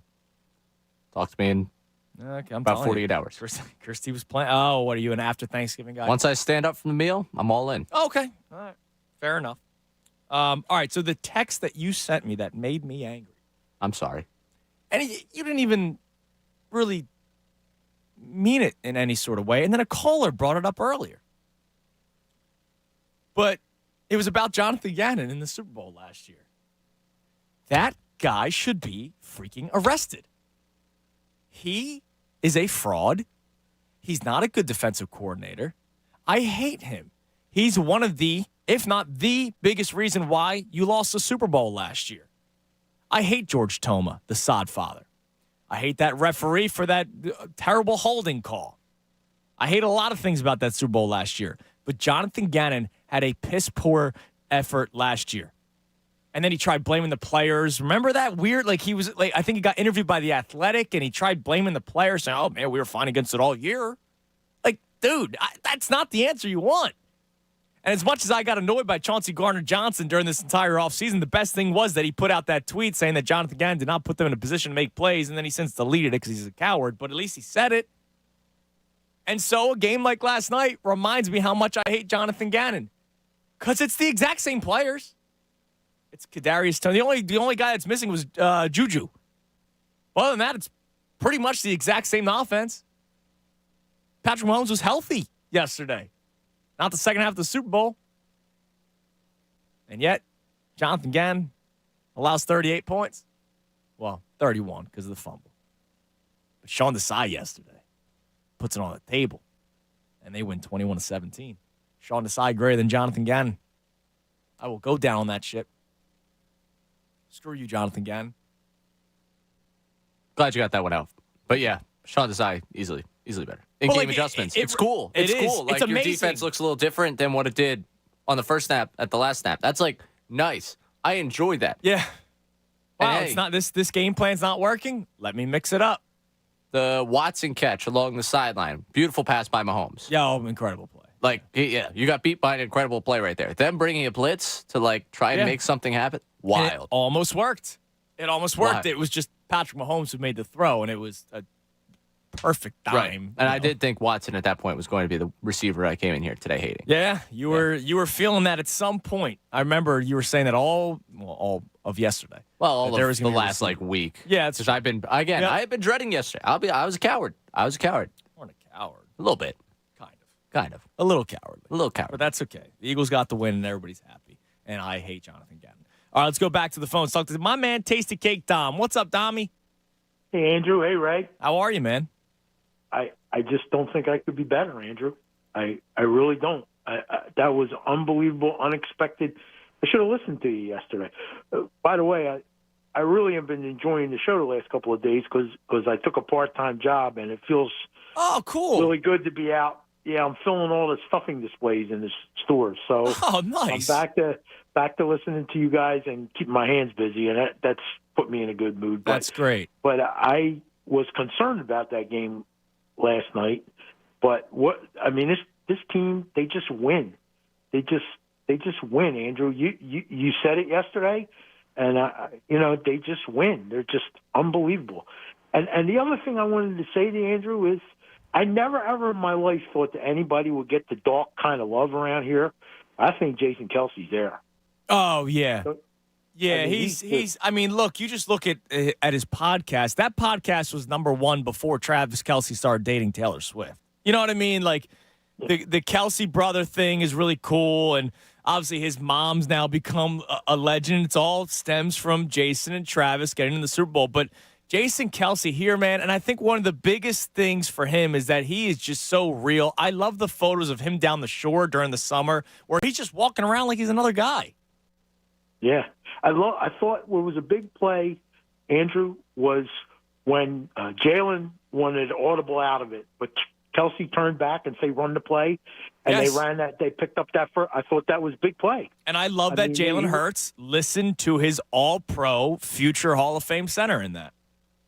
Yeah, so everything's great. Andrew, next Monday, we're going to have the daggone best record in the NFL. And I'll tell you something else is going to happen tonight too. But I think that we're going to take care of the Timberwolves tomorrow night. And I think the Bucks get the Celtics. So we're going to daggone have the best record in the NBA. Let's do it, Dom. I love that, man. Always a pleasure talking to you. I like that. Number one seed in both sports. I'm cool with Overall, it. I would Keep take rolling that. with it. Timberwolves team's fun to watch. Fun to watch. This have you followed was it Brazilian Twitter account? Yes. It's very weird. Quite interesting. It's if you don't know what I'm talking about, just I guess Google. No. No. I'm not going to let him do that to you guys. You right now likely are on like a work computer. No, come on, NSFW. But exactly. You are on a work computer. Your phone. Just look you up. don't realize it's connected to work Wi-Fi. Just look up the Brazilian Timberwolves fan Twitter account. Nope. It's one of the weirdest, oddest things I've ever seen in my life, and it just keeps on coming up on the timeline at this point because it's people are following it. Dude, I mean, it's a part of the algorithm now. Got it. It's so freaking weird. Those Brazilians, they get down, man. They have fun with their basketball. There's a like almost a concern of like it's doing so well engagement wise. It's gonna happen here. That like who's gonna be the first to reconsider it? Because there's a social admin somewhere across the NBA right now. Like, look at how well they're doing. Yeah, they're gonna try to clean it up, just like the Eagles cleaned up that meme today. Yeah, it's amazing. But anyways. Moving on. The Sixers and Eagles could both be number one in their respective leagues, which would be great. Now, real quick, before I get back to the phones. So Dom brings up the fact that they just win, right? And I keep on going back to the same statement I make over and over and over again. The Eagles are the least flawed amongst all the flawed teams in the NFL. So let's just quickly go through this. A little exercise, right? First place teams. I won't even go second place teams. First place teams in their respective division. We'll start in the AFC East. The Dolphins, first place, 7-3. Prolific offense went on. Tyreek Hill, Jalen Waddle, Mostert getting some good things on the ground. A chain when healthy. Tua has played relatively well this year. But in big games, in games against legit opponents, they lose. They come up small. No really signs behind it about other than maybe they're just not as good as what we think they are. The Kansas City Chiefs, I don't really need to go much farther. You just saw it yesterday. Defense has won them the majority of the games this year. You take Travis Kelce out of the equation, which is hard to do, but Kevin Byard did a pretty damn good job doing that yesterday. 4 catches for 40 yards and a touchdown? I'll take that. I said it yesterday in the pregame show. I would have taken 8 catches, 80 yards, and a touchdown from Travis Kelce because that's basically what the numbers were for Tyreek Hill earlier this year. Still going to get his, but not the 8 catch for 150 performance that we have seen out of those guys. He only had 4 catches for 40-some yards. But you take Travis Kelce out of the equation, that offense is in trouble. even with Patrick Mahomes as the starting quarterback. Baltimore Ravens, probably one of the least flawed teams as well as the Eagles. They just lost their tight end for the season. The Eagles lost Dallas Goedert for a couple of weeks, and you saw it affect them yesterday. But they also have A.J. Brown and Devontae Smith. Lamar Jackson, Zay Flowers is a nice little wide receiver. I have him on a couple fantasy teams, so I know what he's been doing this year. But is Odell Beckham Jr. striking fear upon thee? No. So now the question is, can Lamar Jackson be like a Patrick Mahomes where he doesn't have all these other weapons, but he's going to start winning football games? Because Zay Flowers is better than all the wide receivers the Chiefs have. Travis Kelce better than Mark Andrews, but now you don't have Mark Andrews. And all you have left is Zay Flowers. The Jaguars, it really comes down to Trevor Lawrence. He's wishy-washy. Some weeks he looks good. Some weeks he looks terrible. And he's not the quarterback that a lot of people thought he would be coming into the NFL.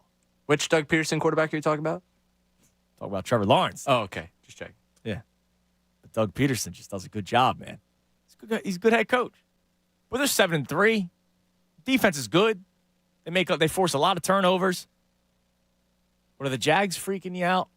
Not really. And plus, that's Super Bowl if that were even the case. In the NFC, I'll only bring up the Cowboys because the Cowboys are, the Eagles are the first place team. But the Cowboys, Dak's been having a good season. Their ground game's been miserable this year. CeeDee Lamb's a freak. Defense, you saw what the Eagles did against them. They're still a good defense. They're a good team. The Cowboys are a good team. The 49ers, Brock Purdy still is going to cost them. I'm sorry. I will forever say that. They are a quarterback away and have been a quarterback away for probably the last 5 years from winning a Super Bowl. I don't think Brock Purdy leads them to the promised land. The Lions, the secondary's been a mess. They're 8-2. Good for them. They put up a lot of points. That secondary gives up a lot of points. And then the Saints suck, right? And they're just the best team in a terrible division. All of these teams are flawed, man. And going back to the Lions, who are 8-2, they played two top opponents, they lose. It's kind of how it's been this year for a lot of teams in the NFL, except the Eagles. Let's go to Tim in Pennsylvania. What's up, Tim? Hey, what's up, guys? Hey, Tim. Hey, I'm just calling, man. It's a great win today. I think it was a great win, man. It feels great today. Absolutely. But how are you guys feeling about the Bills coming up, man? Because I feel like you were just saying, man, like the Eagles, they play great in big games. I'm not worried about the Cowboys. I'm not worried about the Niners. But, I mean, this is a huge win, like a regular season Super Bowl. How are you feeling about possible hangover coming off of this game? And I feel like this team is hangover proof. I said this earlier in the year. I forget after which game it was, but I said it earlier in the year that they're hangover proof because we talked about that last year too. Last year we were talking about all these potential hangover games, and they never showed that. Like, I think Jalen Hurts, because he's the franchise quarterback, he seems immune to that. And when he's your leader of the team, that goes a long way for you. I mean, because he lives and dies with football, and so does Nick Sirianni, I think they're immune to that, man. Yeah, man, I agree, and I agree 100%. I'm a believer, man. I'm wholeheartedly believe in Hurts. I'm just, I don't know, man. I hope they come out and they take care of business, man. I'm just hoping that there's no hangover, no sense of overlooking Josh Allen and that offense because, I mean... Yeah, I mean, you still got to... It's like the same thing with Andy Reid and Patrick Mahomes and Travis Kelce. I know the Chiefs' offense has been a mess this year, especially the last 4 weeks in the second half. They have a total of 13 points, but you still respect those guys. Josh Allen's been a mess this year. You still got to respect Josh Allen and Stephon Diggs, right? So I hear what you're saying, but I just don't see a team that allows themselves to be hungover. True. Yeah, man. I hope so. I don't know, man. I'm just ready to go. I'm all in. I think people are still on edge. And thanks for the call, Tim. People are still on edge with this team. And I get it. Last night was not pretty. But they found another way to win. And we're now 10 games into the season. It's not like they're 3-1 and they've squeaked by 3 of them and lost to the Jets, right? No, they're 9-1. They keep on doing it. So I just can sense that people are still on edge. People are happy that they won, but nobody wants to totally celebrate it because they are a Marquez Valdez-Scantling drop away from potentially losing. It's just, I think we're going to be like this until the season ends or until there's a blowout win, which there hasn't been one. But to his point against the hangover thing, okay? I'll go back to the start of last season. Eagles beat the Lions 38-35. Then they take on the Vikings on a short week, and they win 24-7. The Vikings were supposed to be a very good team last year, which, look, they, to their credit, they ended up winning 13 games. I know they were kind of fake, but they ended up winning 13 games. Eagles beat them 24-7 on Thursday night. So you think maybe the following week it's a hangover game in D.C. against the Commanders, against Carson. They sack them 9 times, man. They win 24-8. The following week, you beat the Jaguars. Remember, you're down big. It was 14-3. Ugly weather game. They come back. They win 29-21. So the next week, look out, trap game against the Cardinals. For a while, it looked that way. But they found a way to win. They won 20-17. Then they beat the Cowboys, but that was the Cooper Rush-led Cowboys. They beat the Steelers the next week. Big win, 35-13. Here you go. They're beating up on teams. The following week, ugly game against the Texans. Could this be that hangover game? They end up winning by 12 points. And then they lose to the Commanders. That's your first loss. You beat the Colts. You beat the Packers. You beat the Titans. Now you're just rolling teams, right? You scored 40 against the Packers, 35 against the Titans, 48 against the Giants, 25 against the Bears. And then, of course, Hurts gets hurt the next 2 weeks. They beat the Giants to go into the playoffs. We all know what happens. This year, Vikings. I don't know what the tough win was, really, in the early part of the season that would lead to a potential hangover game. I guess beating the Rams, because the Rams were better than what a lot of teams expected, and then they did lose the following week to the Jets. I don't know. But real games, like the Dolphins, next week, it wasn't easy, but you beat the Commanders. Their last game was against the Cowboys. Fortunately, you go into the bye, but you come out and you beat the Chiefs, who were also in a bye, by the way. So it's not like, the Chiefs have played 3 straight divisional games before last night. I almost think they're hangover proof, dude. Led by Jalen Hurts, who I don't think gets fazed by this stuff. He doesn't get fazed by this stuff, but again, we've talked so much in the past about how unique it is to have the 4 guys that have been here as long as they've been here. Lane Johnson, Brandon Graham, Fletcher Cox, Jason Kelsey. I think part of that for this group is they have all of that. They have the experience of, hey, this is what it's like to emotionally get past a victory like this. How do we keep this group moving forward? I think, Nick Sirianni sometimes goes over the top in the leadership group we have. But legitimately, the leadership group they do have is something that puts them in a different place than anyone else, really. No, I mean, it really is incredible. And that's why they've been a powerhouse, really, since the start of last season. Let's go back to the phone. Let's go to Heavy. What's up, Heavy? Yo, bro, what's good? Dude, huge win last night. I don't get people are on edge about this team. I think they're looking great, and I think they're poised to make a huge run this year, obviously. And I mean, I think it's tough because you look at last year, where they were just annihilating teams, and they walked into the Super Bowl without having any problems whatsoever. And then you look at this year, where there's been problems. They've certainly have had problems with turnovers, and Jalen Hurts certainly hasn't looked as great as last year. But you got to look at this team. They're 9-1. They've managed to overcome a certain amount of adversity that they did not have to face last year. And you look at some of the guys on this team. I mean, you look at A.J. Brown. Dude's looking like the best playmaker on this team since they had T.O. And now you got Swift. Yeah, and in yesterday's game, he has 1 catch for 8 yards. And if I say A.J. Brown had 1 catch for 8 yards, you'd probably think they lost the football game, and they didn't. Exactly. You got to win despite your best playmaker having his worst game of the season. And that's why. And we've been saying. And here's the other weird thing, Heavy, right? Because everybody going into the season had high expectations, right? Everybody had high expectations. Everybody expected the return to the Super Bowl. And what did we all say? Oh, man, this offense, you try to take away one guy, other guys will open up. So, yeah, they took away A.J. Brown yesterday. And I had a caller earlier today said, man, I can't believe they were able to slow down A.J. Brown as much as they did. Well, Devontae Smith had a big game. DeAndre Swift had a big game. Good luck trying to stop this offense. I don't know why all of a sudden the narrative has changed now that we're 10 games into the season in which the Eagles are 9-1.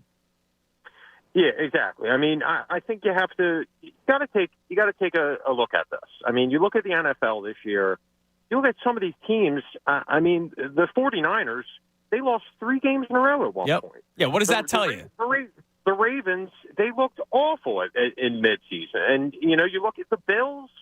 The Bills have just been absolutely tumultuous this year.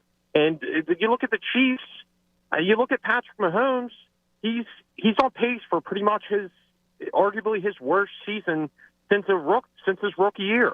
And you look at some of these other teams, I mean, and you compare them to the Eagles, you know, it's just amazing how much better the Eagles are than every one of these other teams, despite having some of the problems and the fact that, you know, Jalen Hurts had to walk into this season with a completely new coordinator. Yeah, I mean, and it's really amazing, Heavy, and I appreciate the call. All those points that he just made, you heard him talk about all those teams.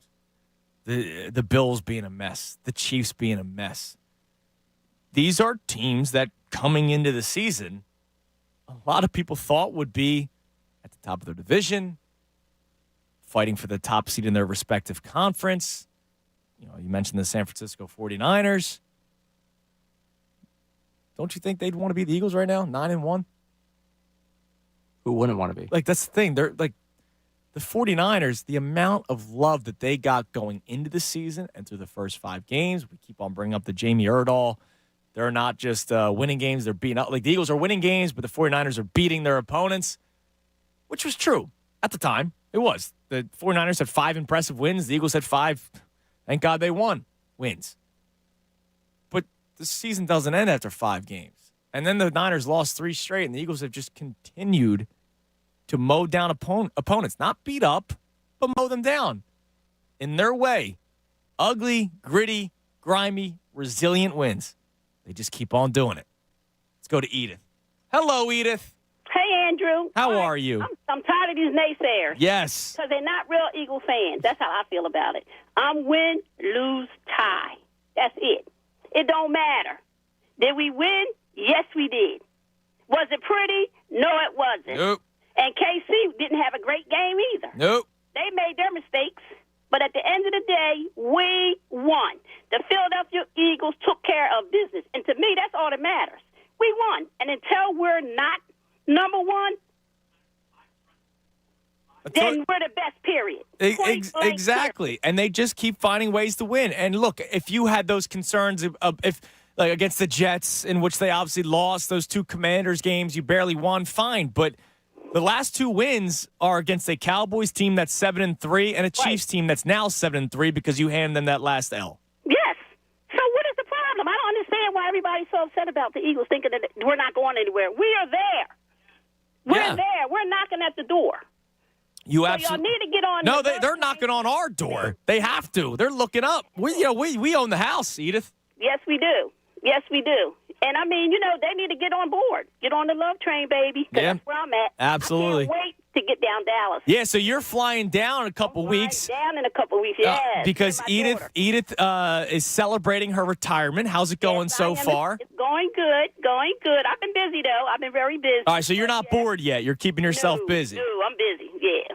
All right, well, that's good. Yep. But, yeah, you're flying down to Dallas. I saw you before the Eagles-Cowboys game here in Philly. Yes, and now you'll be bringing the noise. You'll have the Eagles earrings. The noise. I'm stepping on the star down there, baby. Oh, damn right. I love that, Edith. Make sure you check in from Dallas, okay? I sure will, sweetheart. All right, thank you, Edith. Have a great and happy Thanksgiving to you. You as well. Happy Thanksgiving. Right. I love Edith. Congratulations on her retirement. Her retirement gift to herself was a trip down to Dallas for Eagles-Cowboys. That's cool. She's just the best. Yeah, she's quite literally the sweetest person I've ever spoken to. Period. Yeah, she's just the best. Just amazing. Let's go to Brian, who is down in Dallas. What's up, Brian? Hey, fellas, how's it going? How you doing, man? All right, pretty good. Hey, I just want to say, Edith, if you can hear me, I'm from Philly, in Dallas. You want to catch up with the game? I got you. Oh, that's awesome. Yeah. Well, real quick, man, I've been listening, okay, and you were bringing up about how there's still, I'm going to use the word trepidation with the Eagles fans, right, about how we've been playing. And I have 2 quick points.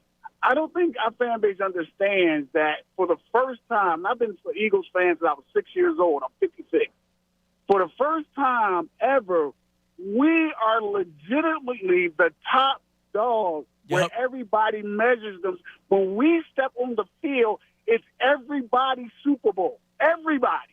Including last night. People gotta understand, the Chiefs have been hearing the mumbling about, well, if we played on a better field, the Eagles would have sacked Patrick Mahomes.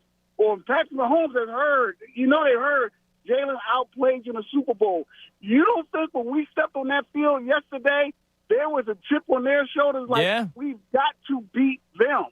Every time I live in Dallas, trust me, we are the number one thing circled on their schedule every year. Absolutely. Believe me when I tell you this, right? So people are playing. We are, for the first time, we are the team to beat. And I think a lot of Eagles fans can't handle that.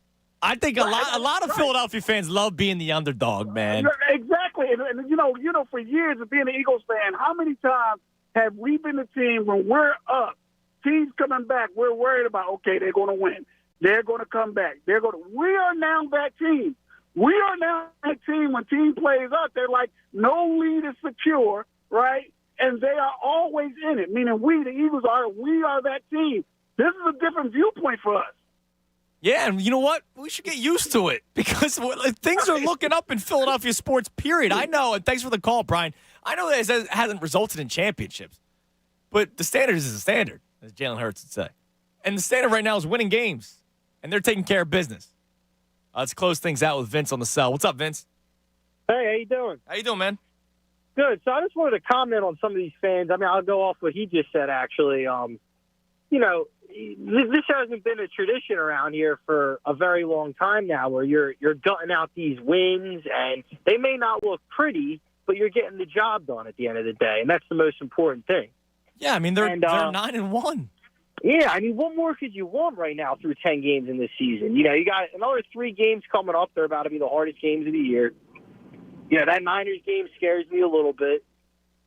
But it scares you because you don't want to lose. It doesn't scare you because you think they're going to lose. Like last night, I thought the Eagles were going to win, but I thought it was going to be a tight, ugly game because it was 2 top teams going up against each other. You want to say that the Eagles had a weak schedule leading up until the Cowboys game? Yeah, you probably have. You could probably make that case. But now, when the real tests have happened, the Eagles have aced them. They beat the Cowboys. They go into the bye. They come out of the bye. They beat the Chiefs. They're 2-0 in these real tests. And then also, would you rather have the pretty stats and Hurts is throwing 400 yards and you're sitting at 6-4? No, that's Justin Herbert. That's the 4-6 Chargers.